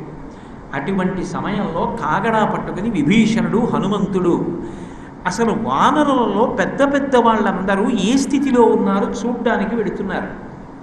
అందరికన్నా పెద్దవాడు జాంబవంతుడు. బ్రహ్మగారి అంశలో వచ్చాడు. సృష్టికర్త కదూ మరి, లోకానికంతటికీ మూలం. ఆయన అంశలో వచ్చాడు కాబట్టి వానరులలో కూడా జాంబవంతుడే పెద్దవాడు. పెద్దవాడైనందుకు పెద్దవాడిగానే మాట్లాడుతూ ఉంటాడు. అటువంటి జాంబవంతుడు పడిపోయి ఉన్నాడు. విభీషణుడు వెళ్ళి పలకరించాడు. తాతా కుశలమా అని అడిగాడు. బాణపు దెబ్బల వలన శరీరములో ఉలుకులుండిపోయిన కారణం చేత కనురెప్పలెత్తి చూడలేకపోతున్నాడు అని జాంబవంతుడు అన్నాడు. హనుమ కుశలమా అని అడిగాడు. అడిగితే విభీషణుడు అన్నాడు, తాత రాముడు కుశలమా లక్ష్మణుడు కుశలమా అని అడుగుతావు అనుకున్నాను. జాంబవంతుడు సహజంగా అనుకుంటాడు కదా మనసులో. హనుమ కుశలమా అని అడిగామేమి అని అడిగితే జాంబవంతుడు అన్నాడు, తస్మిన్ జీవతి వేరీతు హతమప్యహతం బలం హనుమజ్జుజిత ప్రాణే జీవంతోపి వయం హతాహ. మనమందరం బ్రతికుండి హనుమ ఒక్కరు మరణిస్తే మనందరం బ్రతికున్నా చచ్చిపోయినట్టే లెక్క. మనందరం చనిపోయినా హనుమ ఒక్కరు బ్రతికుంటే మనందరం బ్రతుకుతాం, సందేహం లేదన్న. అక్కడే పక్కన నిలబడి ఉన్నారు హనుమ. ఇంకొకడైతే ఏం చేయాలి? విభీషణుడి వంకి ఇలా కళ్ళెత్తి చూసావా ఏమంటున్నాడు అన్న.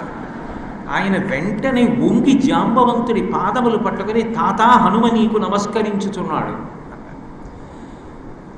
ఎక్కడుంది లంక? కాంచన లంక ఎక్కడో దక్షిణ. నాయన ఇక్కడి నుంచి ఉత్తర క్షణంలో మెరుపు తీగలా వెళ్ళాలి. కైలాసము, వృషభము అన్న 2 పర్వతాల మధ్యలో సంజీవని మొదలైన ఔషధులు ఉన్నాయి. అవి తీసుకొస్తే వానరసేన బ్రతుకుతుంది. తొందరగా తీసుకురావాలన్నారు. ఉత్తర క్షణంలో మెరుపు వేగంతో వెళ్ళారు. మనోజవం మరుతతుల్య వేగం. అందులో మృత సంజీవని, విశల్యకరణి, సవర్ణకరణి, సంధానకరణి అని 4 ఔషధులు. అవి ఎవరి కోసం తెచ్చారో వాళ్ళకే అన్వయం. లేకపోతే రాక్షసులు కూడా బతకాలి, చచ్చిపోయిన వాళ్ళు. అందులో మృత సంజీవని ఔషధుల వలన చనిపోయిన వానరులందరూ బతికారు. విశల్యకరణి, శరీరంలో ములుకులు ఉండిపోయిన వాళ్ళకి ములుకులు ఊడి కింద పడిపోయి. సువర్ణకరణి, రక్తమంతా కారిపోయి రంగు మారిపోయిన వాళ్ళకి మళ్ళీ రక్తపుష్టి కలిగి చక్కటి రంగు వచ్చారు. సంధానకరణి, ఎముకలు విరిగిపోయిన వాళ్ళకి మళ్ళీ ఎముకలు అంటుకుపోయాయి. 4 రకాలైన ఔషధుల వలన జవసత్వాలతో మళ్ళీ 67 కోట్ల వానర సేన లేచి నిలబడింది. ఈ పర్వతాన్ని మళ్ళీ తీసుకెళ్లి ఉత్తర దిక్కున ఆ వృషభము, కైలాసము అన్న 2 పర్వతముల మధ్యలో ఉంచి వెనక్కి తిరిగి వచ్చారు. నిజంగా ఎంత అనితర సాధ్యమైనటువంటి విశేషం! ఇంత చేసినటువంటి హనుమ తన జీవితం మొత్తం మీద అతిశయంతో మాట్లాడిన శ్లోకం ఒకటి కనపడదు. ఏ పని చేస్తున్నా మనసులో స్వచ్ఛత లేకుండా ఏదో గూఢచర్యం చేస్తున్నట్టుగా ప్రవర్తించేటటువంటి శఠ స్వభావం, ఇటువంటివి తొలగిపోయి నిష్కల్మషంగా నిర్మలంగా ప్రవర్తించడం, తన హద్దు తాను తెలుసుకుని బ్రతకడం, వినయంగా ఉండడం, అవతల వారిలో ఉన్నటువంటి విభూతిని గౌరవించడం అలవాటు అవుతాయి. అది అలవాటు అవ్వాలి అంటే, ఆ వినయం రావాలి అంటే మహానుభావుడు హనుమ జీవిత చరిత్ర పరిశీలించాలి. పిల్లలకి వినయం లేకుండా ధిక్కార ధోరణితో ఉంటే ఎక్కడ పెద్దలు ఎవరు అలా ప్రవర్తించినా అది ఎంత ప్రమాదకరమైన లక్షణమో చెప్పాలి అంటే, అది పోగొట్టుకోవాలి అని నివారణోపాయం చెప్పాలి అంటే హనుమ యొక్క జీవితాన్ని చెప్పాలి.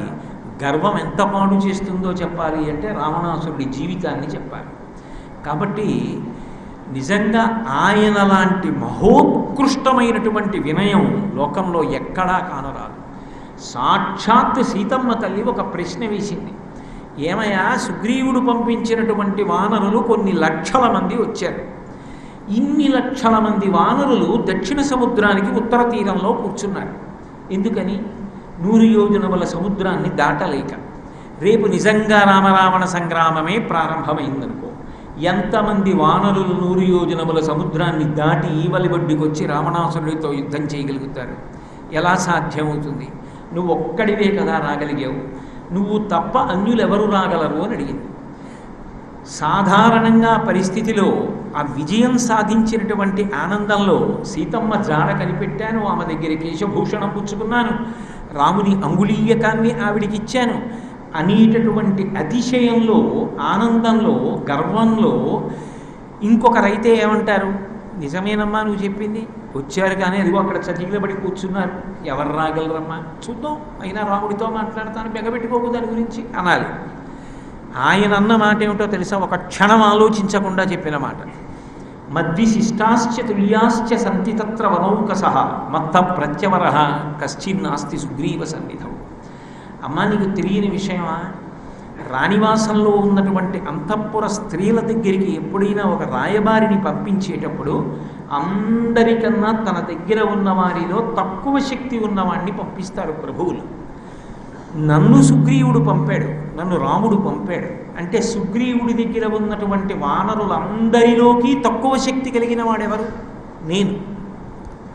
నాతో సమానమైన బలమున్న వాళ్ళు ఉన్నారు, నాకన్నా అధికమైన బలం ఉన్నవాళ్ళు ఉన్నారు తప్ప ఇక నాకన్నా తక్కువ బలం ఉన్నవాడు ఉండే అవకాశం లేదు కదా. అయినప్పుడు ఎందుకు రారమ్మా? అందరూ రాగలరు, నేనే వచ్చినప్పుడు మిగిలిన వాళ్ళు రారు. ఇది ఊరట కల్పించింది సీతమ్మకి. ఇది చెప్పారు చిట్ట చివర రాముడితో. నేను గొప్పగా సాధించానని చెప్పలేదు. మనిషికి మాట మాట్లాడాలి అంటే లోపలి సంస్కారము మాటగా అభివ్యక్తమవుతుంది. అందుకే మాట్లాడేటప్పుడే చాలా జాగ్రత్తగా ఉండాలి. ఎక్కువ దొరికిపోయేది ఎప్పుడు అంటే ఎక్కువ మాట్లాడినప్పుడు. తక్కువ మాట్లాడారనుకోండి ఏ ఇబ్బంది ఉండదు. చాలా ఎక్కువ మాట్లాడేశారనుకోండి అవతల వారికి అన్ని విషయాలు అవగతమవుతాయి. అందుకే అంత తక్కువ మాట్లాడతారు. ఆ మాట్లాడినప్పుడు అంత జాగ్రత్తగా మాట్లాడతారు, అంత వినయంతో మాట్లాడతారు తప్ప అతిశయం అనేటటువంటిది ఆయన జీవితంలో ఎక్కడా కానరాదు. మనిషి జీవితంలో అన్నిటికన్నా చాలా చాలా ప్రమాదకరమైనది ఏది అంటే పొగట్ట. పొగట్ట గాలి దిండులండి. ఎంతవరకు అవసరమో అంతవరకు దిండిలో గాలి నింపుకుంటే తలకి సౌకర్యంగా ఉంటుంది. మన దిండే కదా, మన నోట్లో గాలే కదా అని ఎక్కువ గాలి నింపేసుకుంటే మెడ నిప్పెడుతుంది. రెండో రోజు తల తిరిగి అన్నీ తిరుగుతున్నట్టు కనపడతాయి. వెర్టిగోయో ఏదో అంటుంటారు కదా, అది వస్తుంది. అలా రాకుండా ఉండాలి అంటే ఎంత గాలి అవసరమో దిండిలో అంత గాలి ఉండాలి. పొగట్ట కూడా అంతే.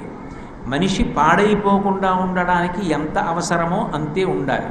తన్ని తాను ఎక్కువ పొగడుకోవడం ప్రమాదమే, ఇతరుల్ని ఎక్కువగా పొగుడుతూ ఉండడము ప్రమాదమే. ఇతరులు బాగుపడడానికి మంచి మాట చెప్పాలి తప్ప అదే పనిగా అనవసరంగా పొగుడుతూ ఉండకూడదు. మహాభారతంలో అర్జునుడు ఒక దోషం చేస్తే బాధపడి నేను తప్పు చేశాను, నేను చచ్చిపోతానన్నాడు. ఇప్పుడు నువ్వు చచ్చిపోతే కురుక్షేత్రంలో యుద్ధం చేసేవాడెవరు అంటే లేదు లేదు నేను చచ్చిపోవలసిందే అన్నాడు. ఎందుకంటే ధర్మరాజు గారిని నిందించానన్నాడు. కృష్ణ భగవానుడు అన్నాడు, అయితే నువ్వు చచ్చిపోయిన దాంతో సమానమైన మాట ఒకటి చెప్తాను, అది చెయ్యి. నిన్ను నువ్వు పొగిడేసుకో, నువ్వు చచ్చిపోయినట్టే. మా అన్నయ్యని చంపేస్తానని ప్రతిజ్ఞ చేశాను ధర్మరాజుని. ఎందుకంటే గాంధీవాన్ని దూషిస్తే నేను ఏదో గాంధీవం వదిలేయమంటే చంపేస్తానన్నాను. ధర్మరాజు అన్నాడు, అందుకని ఇప్పుడు ధర్మరాజుని చంపేయాలి ఎలా అన్నాడు. ఇతరుల్ని నింద చేస్తే చంపేసినట్టే, అందుకని ధర్మరాజుని నింద చేసేయి, చంపేసినట్టే అన్నాడు. ధర్మరాజుని నింద చేశాను కాబట్టి ఇప్పుడు నేను అది తట్టుకోలేను, నేను చచ్చిపోతానంటే నిన్ను నువ్వు పొగిడేసుకో, నువ్వు చచ్చిపోయినట్టే అన్నాడు. కృష్ణ భగవానుడిది చెప్తే అర్జునుడు ఆచరించాడు అంటే తనని తాను విపరీతంగా పొగుడుకోవడం, ఇతరులను నిందిస్తూ ఉండడం రెండూ ప్రమాదకరములే. ఏది ఎంతవరకు అవసరమో అంతవరకే. అవతల వాళ్ళకి మంచి మాట చెప్పడానికి, వాళ్ళు బాగా జీవితంలో వృద్ధిలోకి రావడానికి వీలైన మంచి మాట చెప్పు. అతిగా విమర్శించకూడదు, అతిగా పొగడకూడదు. మనకి ఎందుకు ఏదో 4 మంచి మాటలు చెప్పేసి మీ అంత వాళ్ళు లేరండి అని వెళ్ళిపోతే పొగుడుతారు అని వెళ్ళకు. నీ వలన అవతల వారికి ఉపకారం జరిగేటట్టు ప్రవర్తించాలి. అంతేకాని నువ్వు నీ ఇచ్చ వచ్చినట్టు ప్రవర్తించి పొగిడి పాడు చేయకూడదు ఎవరిని. హనుమ యొక్క గొప్పతనం ఎక్కడ ఉంటుంది అంటే ఎన్ని పొగడ్తలు విననివ్వండి, ఆయన ఆయనగానే ఉంటాడు. అందుకే లోకంలో ఒక ముతక సామెత ఉంది, ఆయన బాగా వృద్ధిలోకి వచ్చేస్తున్నాడు, ఆయన ఎలా పాడి చేసేయడం అంటే ఆయనకు 2 సన్మాన సభలు చేసి 2 బిరుదులు ఇచ్చేయండి చాలు, అక్కడతో పాడైపోతాడు. అందరికీ అన్వయం కాదు. హనుమ వంటి మహాపురుషులు ఉంటారు, వాళ్ళు మర్నాడు పొద్దున్న పూజ చేసుకునేటప్పుడు ఉమామహేశ్వర పరబ్రహ్మార్పణమస్తు అని నీ గురించి చెప్తే ఇచ్చారా, నువ్వే పుచ్చుకొని ఆయనకి ఇచ్చేసి లేచి వెళ్ళిపోతారు. ఇక వాళ్ళకి ఆ బిరుదు కూడా గుర్తుండదు. అందరికీ నేను అన్వయం అని చెప్పట్లేదు, కొద్దిగా బలహీన మనస్తత్వం ఉంటే ప్రమాదము అని చెప్తున్నాను. హనుమ దగ్గరికి వెళ్ళి పొగిడేటప్పుడు కొన్ని శ్లోకాలు మీరు రామాయణంలో చదివితే అవి సత్యములే కావచ్చు, కానీ వంట పట్టించుకుంటే మాత్రం చాలా ప్రమాదానికి వెళ్ళేటటువంటి పొగడ్తలు ఉన్నాయి. అవి సత్యములే, అందులో సందేహం లేదు. కానీ అది నిజంగా తలకి వెళ్ళిందనుకోండి, ఆ తర్వాత ఆయన నడవడి ఎలా ఉంటుందన్నది మీరు ఊహించడం కష్టం. ఎందుకనంటే జాంబవంతుడే కిష్కింధకాండలో హనుమతో మాట్లాడుతూ ఒక మాట అన్నాడు, హనుమన్ హరిరాజస్య సుగ్రీవస్య సమోహ్యపి రామలక్ష్మణయోశ్చాపి తేజసాచ బలీనచ అన్నాడు. నిజమే, హనుమ నీ ప్రభువు సుగ్రీవుడని నువ్వు గౌరవిస్తూ ఉంటావు, కానీ నువ్వు గౌరవిస్తున్నావు, కానీ యథార్థానికి సుగ్రీవుడి బలం ఎంతో అంత బలం నీకు ఉంది. నీకన్నా నీ ప్రభువు గొప్ప బలవంతుడేం కాడు అనగానే ఇంకోడైతే ఏమంటాడు, ఆయనకి ఏం తెలుసండి, ఆయన చదువుకున్నది నేను చదువుకున్నాను, కాకపోతే అంటే నాకన్నా ముందు పుట్టాడు, పైకి కూర్చున్నాడు, నేను కింద కూర్చున్నాను అంటాడు. అది తలకి ఎక్కేటటువంటి ప్రమాదకరమైన పొగట్ట. అక్కడతో ఊరుకోలేదు. రామలక్ష్మణయోశ్చాపి, రామలక్ష్మణులతో కూడా నువ్వు సమానమైన వాడివి, అందులో ఏం అనుమానం లేదు. తేజసాచ బలీనచ, తేజస్సు యందు బలమునందు కూడా సుగ్రీవుడి కన్నా రాముడి కన్నా లక్ష్మణుడి కన్నా నువ్వు తక్కువ మాత్రం కాదన్నాడు. ఈ ఒక్క మాట చాలదా పాడైపోవాలనుకుంటే? కానీ శుచీంద్రంలో ధర్మరాజు గారు అంటారు, శుచీంద్రం అని ఒక క్షేత్రం, అందులో ధర్మరాజు గారి విగ్రహం ఉంటుంది. అక్కడికి వెళ్ళిన వాళ్ళకు చీపురుపల్లో దర్భ ఇచ్చి చెవిలో పొడవమంటారు. ఇది ఎందుకంటే ధర్మరాజు గారి చెవిలో నీ పొడవడం ఎందుకంటే ఇటు నుంచి పొడిస్తే అట్నుంచి దర్భ బయటకు వస్తుంది. నీకు సంబంధించిన పొగడ్తలో అక్కర్లేని మాటలు విన్నప్పుడు ఈ చెవితో విని ఈ చెవితో వదిలి అవి వంట పట్టించుకో. చాలా చాలా ప్రమాదకరమైన లక్షణాలు. ఒక పూట తినకూడని భోజనం తింటే ఒక రోజు పోతుంది, కుభోజనేన దివసః. కానీ పొగడ్త ఒంటికి అంటుకుందనుకోండి, మనసుని పట్టుకుందనుకోండి, ఒక జీవితాన్ని పాడు చేసేస్తుంది. అందుకే పొగడ్తని వంట పట్టించుకోకూడదు. పొగడకుండా ఉండడము సాధ్యం కాదు. సమాజంలో నీ యందు ప్రేమ కలిగిన వారు, నీ యందు అభిమానం ఉన్నవారు ఒక్కొక్కసారి పొగుడుతారు. కానీ అది నువ్వు ఏం చేయాలంటే మూలాన్ని అన్వేషించాలి. దేనికి పొగిడారు నన్ను? భగవంతుడి గురించి చెప్పాను కాబట్టి, రామాయణం గురించి చెప్పాను కాబట్టి. ఇప్పుడు ఆ పొగడ్త ఎవరికి చెందుతుంది? హనుమకి చెందుతుంది, వాల్మీకి మహర్షికి చెందుతుంది. అరుణాచలం గురించి చెప్తే సంతోషిస్తే అరుణాచలేశ్వరుడికి చెందుతుంది. భాగవతం గురించి చెప్తే సంతోషిస్తే పోతన గారికి చెందుతుంది. కామాక్షి పరదేవత గురించి మీరు సంతోషిస్తే కామాక్షి పరదేవతకు చెందుతుంది. ఆవిడ గురించి చెప్పడం నా అదృష్టం. పలికెడిది భాగవతమట, పలికించు విభుండు రామభద్రుండట, నే పలికిన భవహరమగునట, పలికెద వీరుండుగాథ పలుకగనేలా అన్నారు మహాత్ముడు. తప్ప అది వాళ్ళ గౌరవం. దానితో అంటుకుని ఉండడం వల్ల నాకు గౌరవం కలిగింది. దారాన్ని తీసి ఎవడూ మెళ్ళో వేసుకోడు, కానీ పువ్వులలో దారం ఉంది, పువ్వులతో కలిసి ఉంది. అందుకే ఇది కూడా స్వామి హనుమ మెళ్ళలోకి వెళ్ళింది.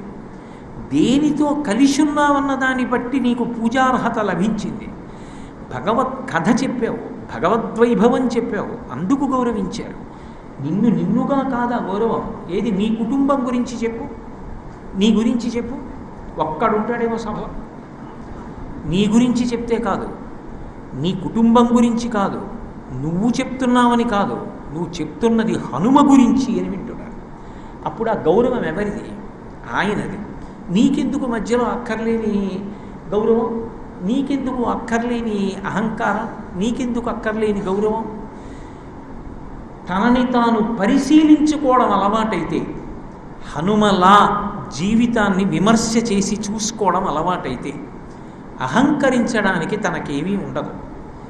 ఎవరు అలా బ్రతకగలడో వాడు నిశ్చింతగా ఈశ్వరానుగ్రహానికి పాత్రుడై సుసంపన్నంగా ఉండగలడు.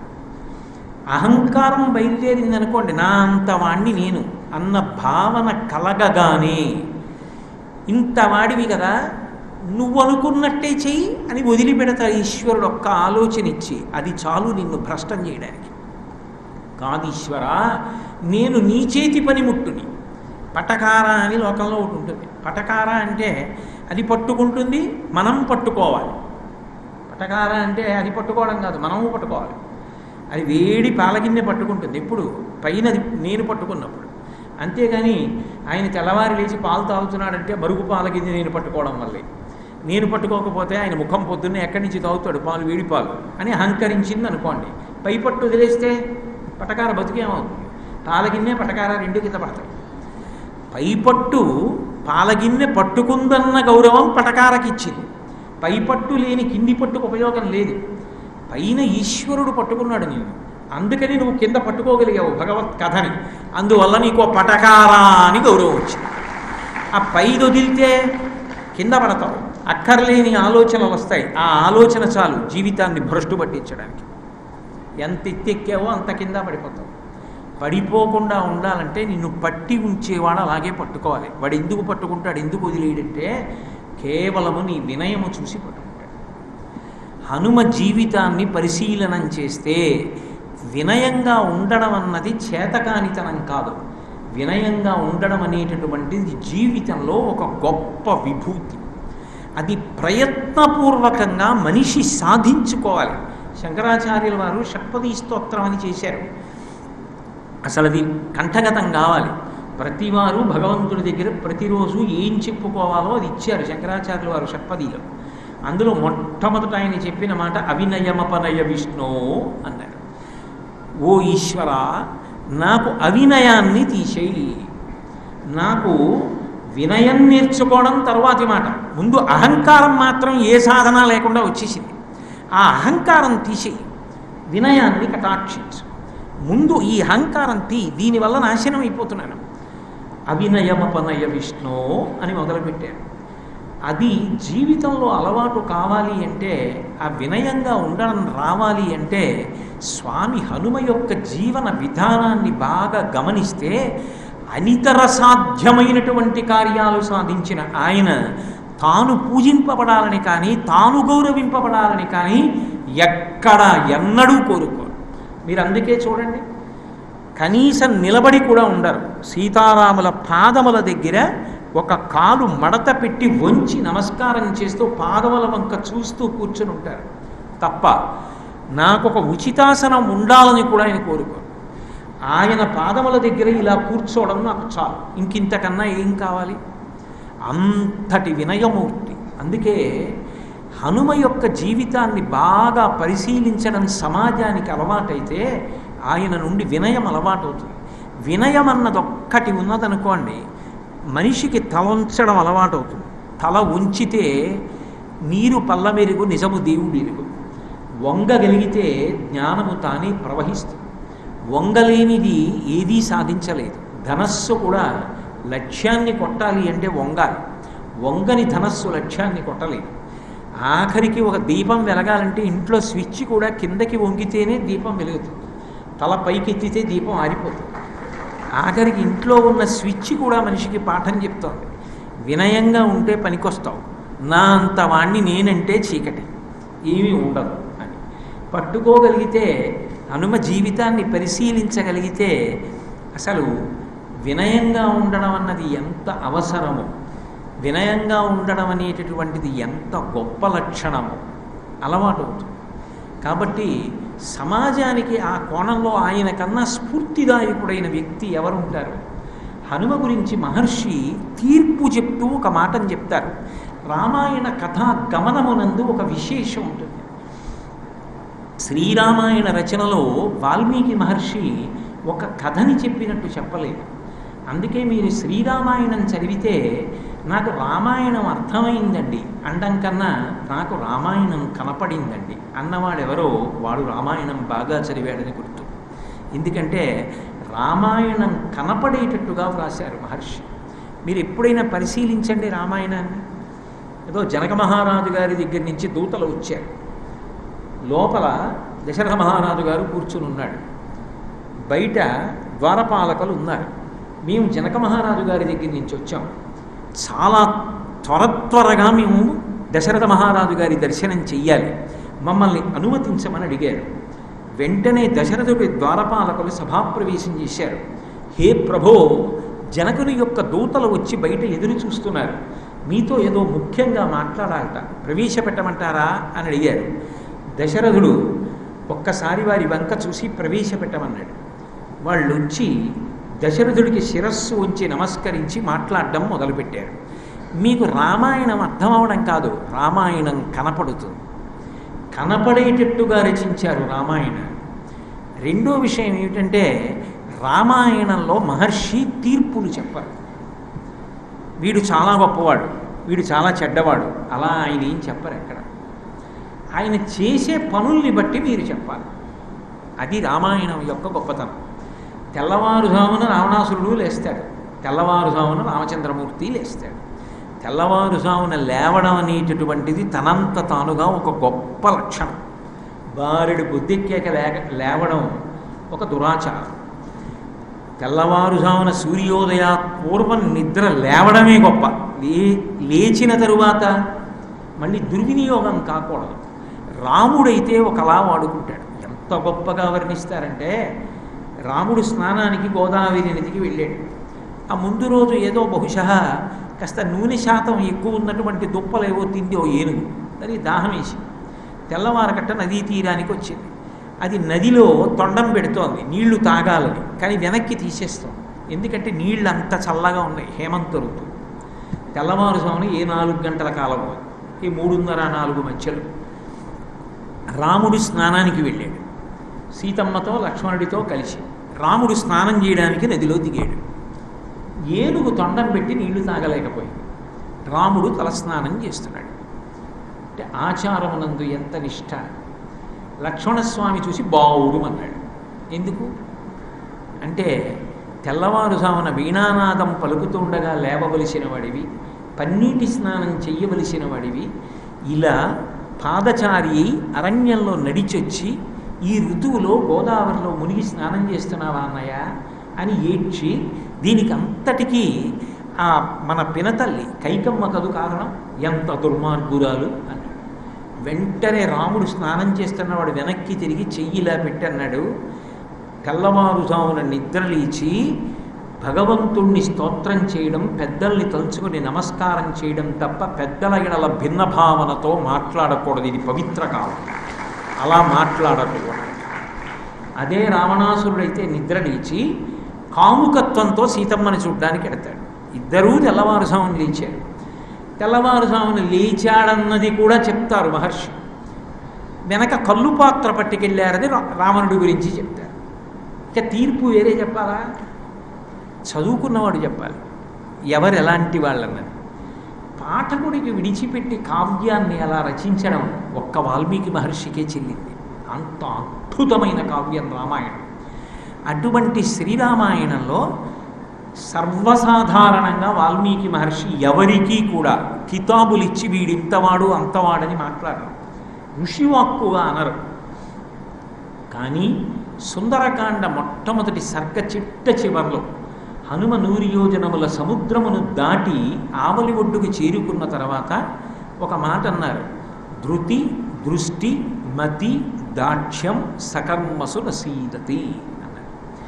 ఎవరైతే దృష్టి ధృతి దృత్తి దుష్టి మతి దాక్ష్యము ఈ 4 లక్షణములను పొంది ఉంటాడో వాడు జీవితంలో తప్పకుండా వృద్ధిలోకి వచ్చి తీరుతాడు. అంటే సుందరకాండ పారాయణకాండ అంటారు. 1కి 10 మాటలు చదవాలని కాదు దాని అర్థం. పారాయణకాండ అంటే రామాయణం చదవడం మొదలుపెట్టినప్పుడు ముందు సుందరకాండతో మొదలెట్టారు. మొదలెట్టి బాలకాండతో మొదలుపెట్టి మళ్ళీ విడుతున్నప్పుడు సుందరకాండ 2వ మాట చదువుతారు. అందుకని పారాయణకాండ అయిపోతుంది, 2వ మాట వచ్చేస్తుంది. మహాభారతం అయితే ముందు శాంతి పర్వం చదివి తర్వాత ఆది పర్వం మించి పెడుతూ మళ్ళీ శాంతి పర్వం చదవాలి. అందుకని శాంతి పర్వం పారాయణ అవుతుంది. అందుకని అటువంటి సుందరకాండలో మొట్టమొదటి సర్గలో హనుమ సముద్రాన్ని దాటినటువంటి వైనాన్ని దృష్టిలో పెట్టుకుని ఋషివాక్యం అంటారు. మహర్షి ఈ మాట చెప్పారు. ఇది సమాజానికి అంతటికీ కూడా మార్గదర్శనం చేస్తుంది. దీనికి దేశకాలములతో సంబంధం లేదు, ఆశ్రమంతో సంబంధం లేదు. నేను బ్రహ్మచారిన, గృహస్థున, వానప్రస్థున, ఇంకోటి అన్నదాంతో సంబంధం లేదు. నేను ఏ దేశమందున్నాను, ఏ కాలమునందున్నాను దాంతో సంబంధం లేదు. ఈ ఒక్క వాక్యాన్ని దృష్టిలో పెట్టుకొని ఒక్కసారి హనుమని వెనక్కి తిప్పి చూసుకోవడం అలవాటైపోతే చాలు, మడి జీవితం ఒబ్బిడైపోతుంది. ఇక సమాజ స్ఫూర్తికి అంతకన్నా అవకాశం ఉండదు. ఆ ఒక్కటి చాలు. ధృతి అంటే ఒక నిర్ణయాన్ని చేసుకోవడంలో ధైర్యం ఉండాలి. ఎందుకని అంటే ఒక లక్ష్యాన్ని నిర్దేశించుకోవాలనుకోండి, అసలు నేను ఈ పని చెయ్యాలి అని అన్నప్పుడు ఆ పని చేయగలనా? ఇప్పుడు అది ఎందుకు లేనిపోని గొడవ, అది మానేస్తే ఎంత హాయిగా కూర్చోవచ్చు ఇంట్లో సుఖంగా. ఏవో మంచి విషయాలు వస్తుంటాయి, అవన్నీ చూస్తూ ఇది నచ్చకపోతే అది నచ్చకపోతే ఇది చేతిలో పట్టుకున్న మీట మీద నొక్కుంటూ కూర్చుంటే అయిపోలా? ఎందుకు వచ్చింది ఈ కార్యం, ఎందుకు నెత్తికెత్తుకోవాలి మనం అనుకుంటే ఏ పని చెయ్యక్కర్లేదు. కష్టపడిన ఈ ప్రయోజనాన్ని సాధించలేకపోతే ఈశ్వరుడిచ్చినటువంటి జీవితానికి ప్రయోజనం లేదు. మనిషి ఒక లక్ష్యాన్ని నిర్దేశించుకోవాలి అంటే ముందు ధైర్యం ఉండాలి. ఎందుకని అంటే ఇంద్రియ లౌల్యంతో భోగాలు అనుభవించడానికి ధైర్యం ఎందుకండి? గాలివాటంగా కొట్టుకుపోవడానికి ఏమీ అక్కర్లేదు. ఆ సమయానికి ఏది దొరికితే అది, ఒకటా రెండా పంచేంద్రియాలు ఉన్నాయి. ఏదో ఒకదాంతో ఏదో ఒకటి చేస్తుండొచ్చు, కంటితో ఏదో ఒకటి చూస్తుండొచ్చు. పైగా ఇప్పుడు చూడడానికి ఒక్కటి చేత్తో పట్టుకుంటే మీరు ఇలా నొక్కుతుంటే అబ్బో ఇన్ని చూడొచ్చు. అది చాలవన్నట్టు చరవాణిలోనే యావత్ ప్రపంచం అక్కర్లేనివి, పనికొచ్చేవి, పనికిరానివి ఇన్ని కనపడుతుంటాయి. ఇవన్నీ చూడవచ్చు, ఎన్నో వింటూ ఉండొచ్చు. ఆఖరికి ఇలా వెళ్ళొచ్చా నేను అన్న ఇంగిత జ్ఞానం మరిచిపోయి వాహనం మీద పెడుతున్నప్పుడు కూడా చెవుల్లో గొట్టాలు పెట్టుకుని వింటూ ఉండొచ్చు. 3 పనికొచ్చేదా పనికిరాందా అన్న దాంతో సంబంధం లేకుండా వాసన చూడవచ్చు. ఓ జాజిపూల మాల ఇవ్వగానే ముందు పరదేవత పాదాల మీద పెట్టి ప్రసాదంగా వాసన చూస్తారు అని చూడవచ్చు. వాసన చూసి అబ్బా ఎంత బాగుందని అనొచ్చు, భోగంగానూ అనుభవించవచ్చు, వాసన చేత అనుభవించవచ్చు, ముట్టుకుని అనుభవించవచ్చు, ముట్టుకుని సంతోషపడిపోవచ్చు. రకరకాల వస్తువులు. ఏదీ లేదు ఇంట్లో, ఏ కాలక్షేపం లేదు. ఆవకాయ జాడీలో ఓ పెచ్చు తీసి కడుక్కుని కారం ఎక్కువ ఉప్పు తింటే రక్తపోటు అనుకుంటే పెచ్చు ఒక్కటి కాసేపు చప్పరించి నవ్వులుతూ కూర్చోవచ్చు. జివ్య చాపల్యం ఉంటే ఏముంది? తేలిక మార్గం. 5 ఇంద్రియముల చేత కాలం గడిచిపో. కానీ ఒక లక్ష్యాన్ని నిర్దేశించుకోవడానికి ధైర్యం కావాలి. ఎందుకని అంటే లక్ష్యాన్ని నిర్దేశించుకోవడం తేలిక, కానీ దానికోసం నేను త్యాగం చేస్తాను. ఇది చేరుకోవడానికి నేను కష్టపడతాను, నేను ఇది నేర్చుకుంటాను అనగలిగిన వాడైతేనే చేరగలడు. ఎంఎస్ సుబ్బలక్ష్మి గారు కర్ణాటక సంగీతంలో భారతరత్న పొందారు అంటే ఏదో రాత్రికి రాత్రి వచ్చింది కాదు. ఎంత దుర్భర దారిద్ర్యం నుంచి వచ్చిందో ఆవిడ. ఆఖరికి ముఖానికి రాసుకోవడానికి అంగరాగం లేకపోతే, అంగరాగం అంటే ఫేస్ పౌడర్, అంగరాగం లేకపోతే గోడకున్న సున్నాన్ని గీరుకుని చిన్నతనంలో తెలియక దాన్ని ముఖానికి వ్రాసుకునేది. కూర అన్నం తినడం ఆవిడికి జీవితంలో కళ. పక్కింట్లో కూరవాసన వస్తే అమ్మ పెట్టిన పల్చటి మజ్జిగ అన్నం తినకపోతే పక్కింటి ఆవిడ వచ్చి తీసుకెళ్ళి కూర అన్నం పెట్టింది. అన్ని కష్టాలు పడినా తంబూరా విడిచిపెట్టల, సంగీత సాధన చేస్తూనే ఉంది.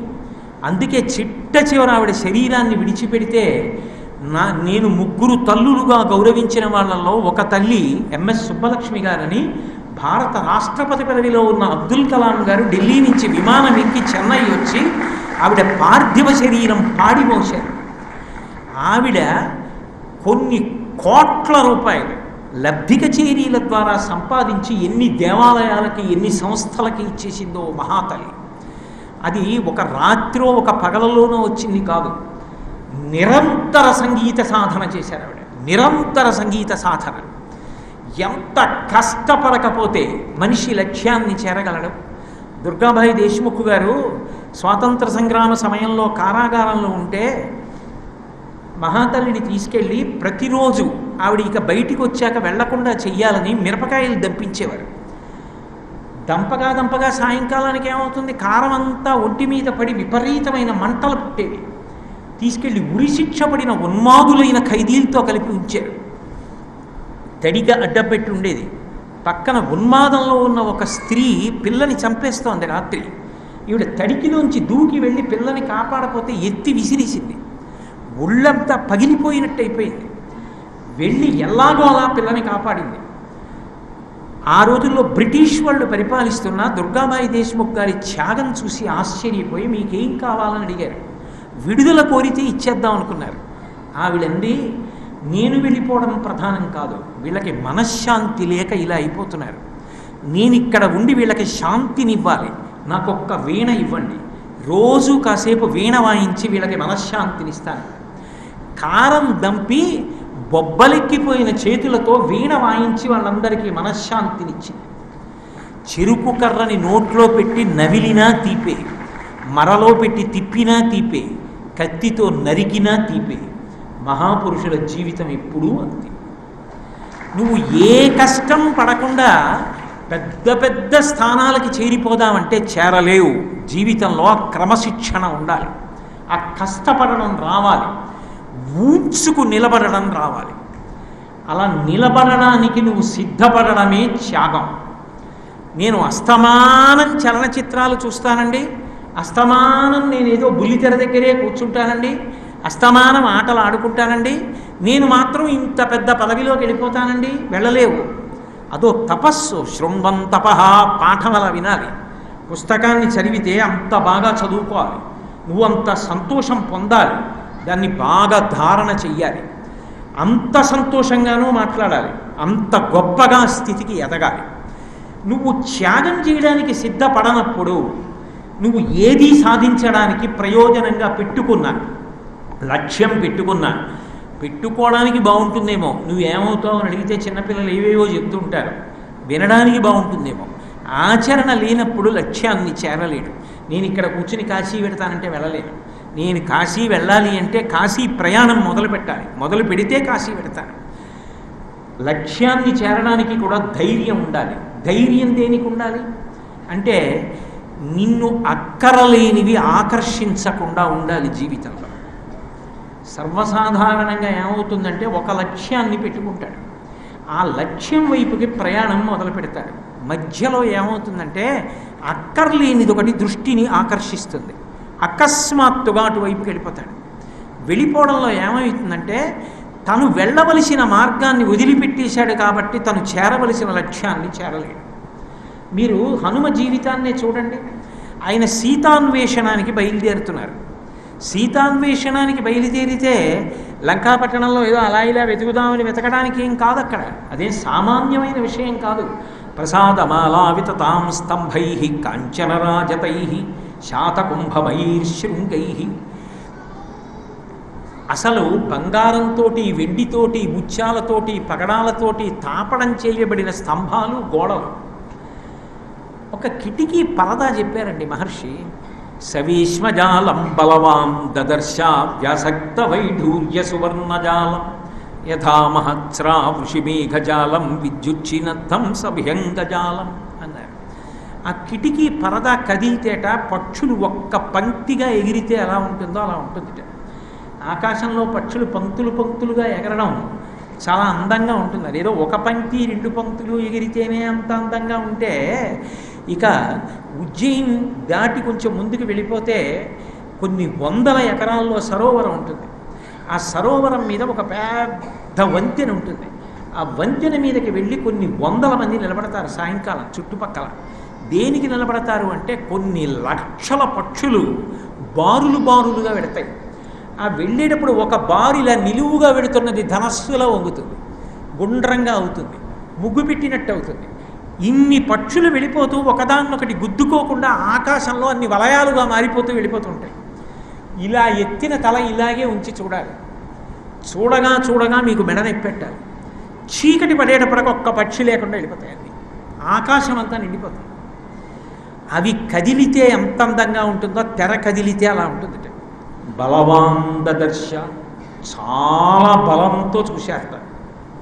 ఎందుకంత బలంతో చూడడం? హాయిగా చూస్తే సంతోషంగా ఉండేదాన్ని చూడడానికి బలం ఎందుకు అంటే, కిటికీ తెర ఒక్కటి చూస్తేనే అంత అందంగా ఉంటే, సీతమ్మ కోసం వెతకడానికి వచ్చానన్న విషయాన్ని మరిచిపోయి ఇతర విషయముల మీద ఆకర్షితుడైతే ఇక సీతమ్మని వెతకడం అన్న మాట ఉంటుందా? ఇది చూడ్డానికి రాలేదన్నది గుర్తుపెట్టుకోవడానికి అంత బలంగా గుర్తుపెట్టుకోవాల్సి వచ్చిందిట. అంత ఆకర్షిస్తుంది లంక. ఇటువంటి ఒకటో రెండో కాదు, ఎన్ని వస్తువులు ఆ లంకలో. దేని చేత ఆకర్షితులయ్యారైనా?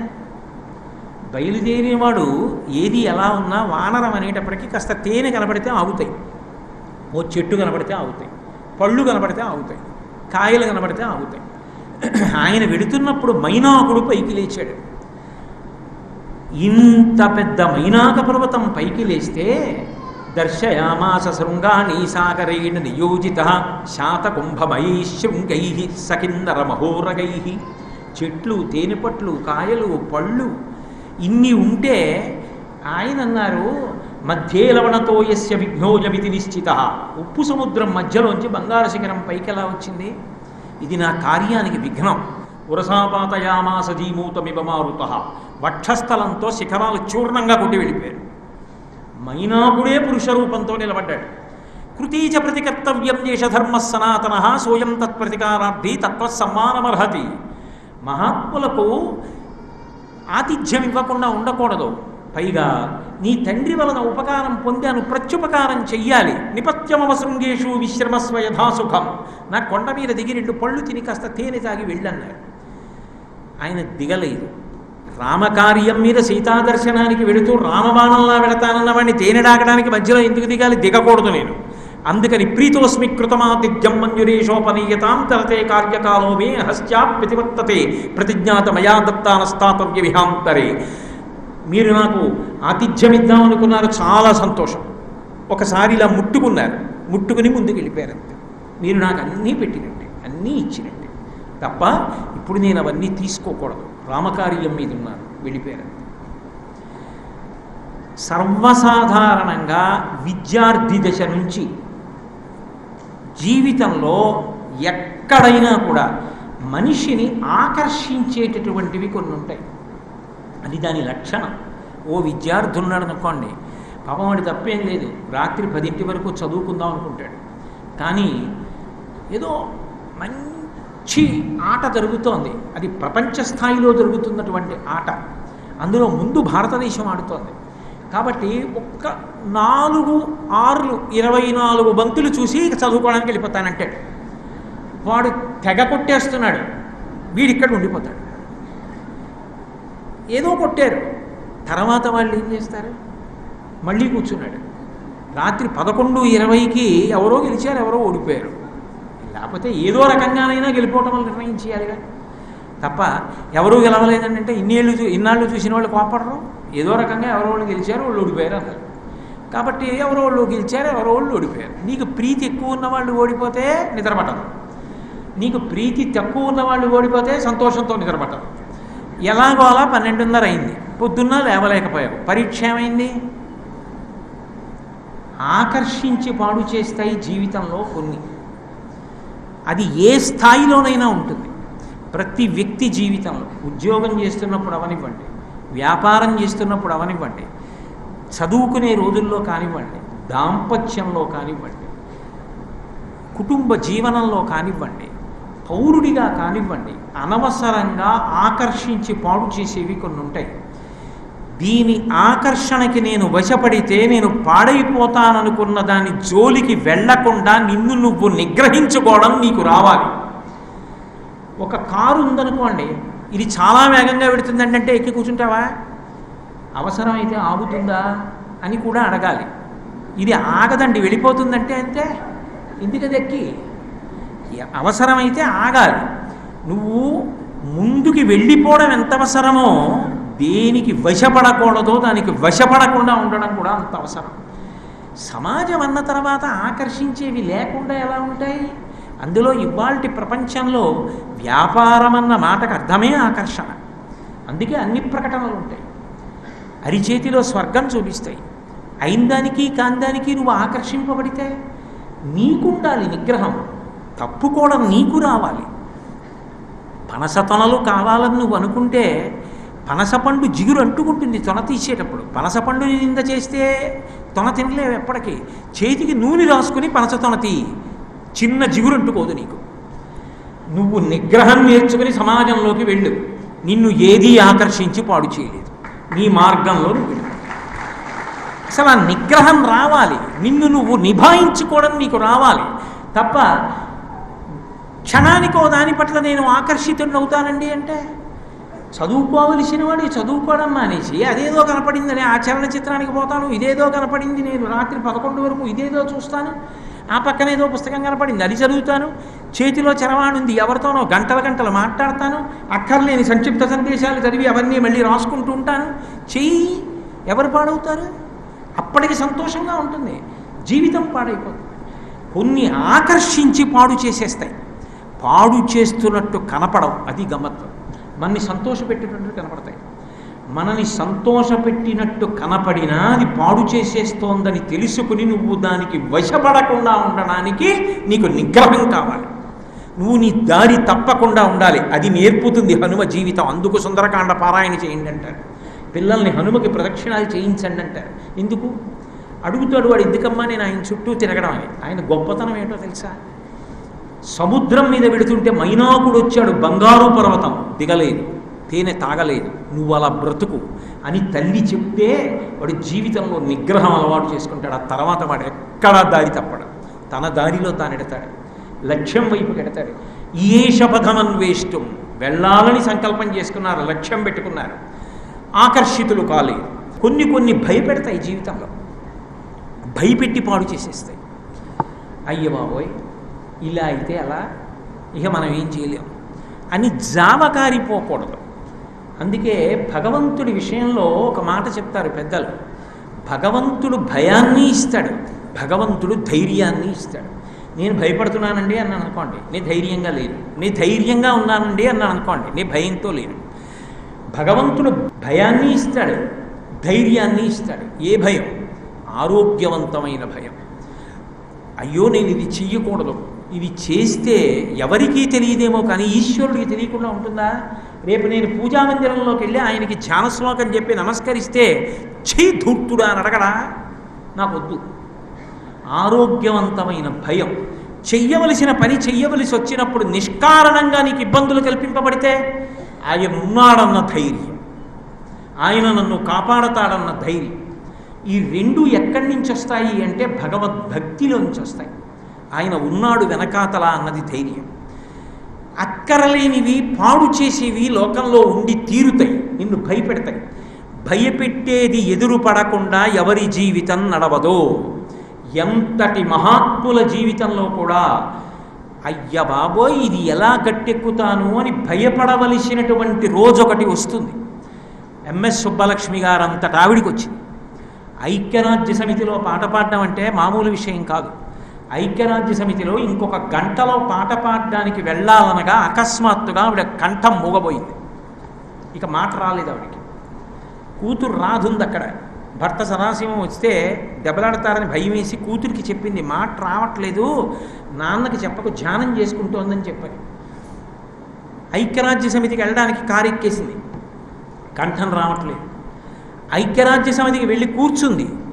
అందరూ ప్రకటన చేసేశారు, పాట మొదలెట్టాలి. కళ్ళమ్మ నీళ్ళు వస్తున్నాయి, పాట రావట్లేదు. దేశ గౌరవం భయపెట్టే ఉంటాయి జీవితంలో. అకస్మాత్తుగా కంఠం మూగబోయింది. అప్పుడు జ్ఞాపకానికి వచ్చింది, ఉన్నాడు ఒక మహానుభావుడు, ఆయన్ని నమ్మినవాడు పాడవాడు, ఆయన కాపాడతారనుకుంది. వెంటనే ఆవిడకున్న అలంకరణ సామాగ్రి పెట్టుకునే సంచిలోంచి కంచి కామకోటి పీఠాధిపత్యం వహించిన మహాపురుషులు చంద్రశేఖరేంద్ర సరస్వతి స్వామి వారి చిత్తరు తీసి ఎదురుగుండా పెట్టుకుని కన్నీళ్లతో నమస్కరించి మొదలుపెట్టింది. కంఠం వచ్చి కచేరీ చేసేసింది.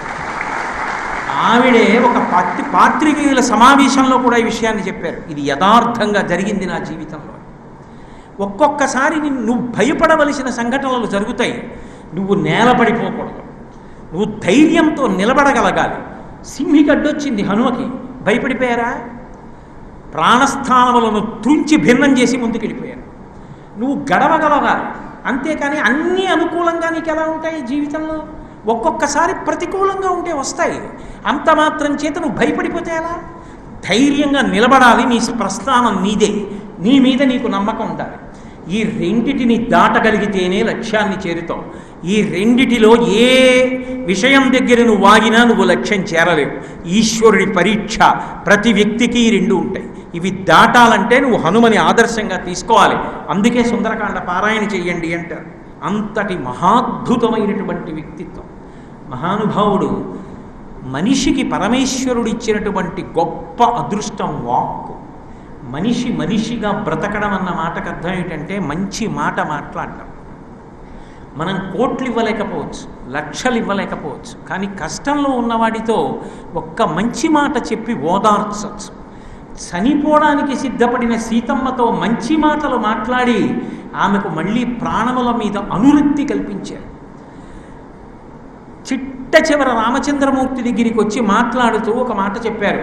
తతోమయావద్విదధీన భాషిత శివాభిరిష్టాభిరభిప్రసాదిత జగామశాంతిం మమ మైథిలాత్మజ తవాపి శోకేన తథాపి పీడిత అన్నారు.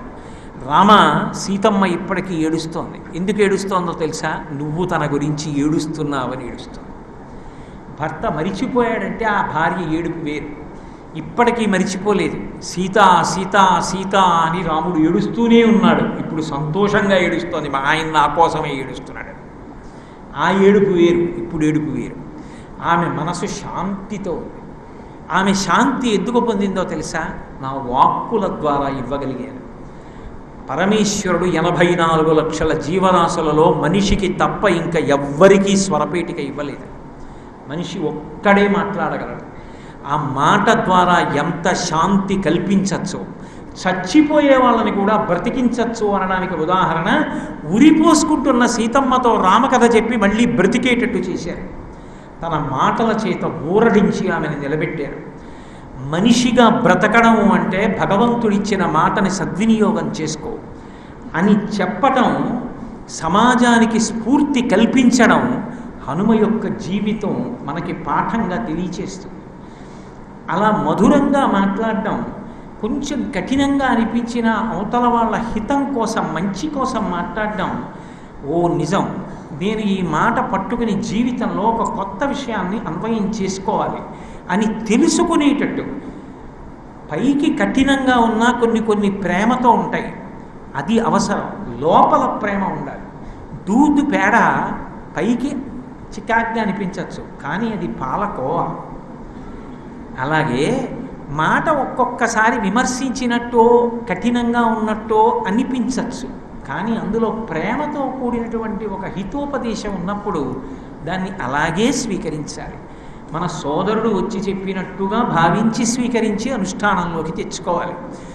ఇన్ని విషయములను సమాజ స్ఫూర్తి కొరకు తన జీవన గమనము ద్వారా అందిస్తున్నటువంటి మహాపురుషులు స్వామి.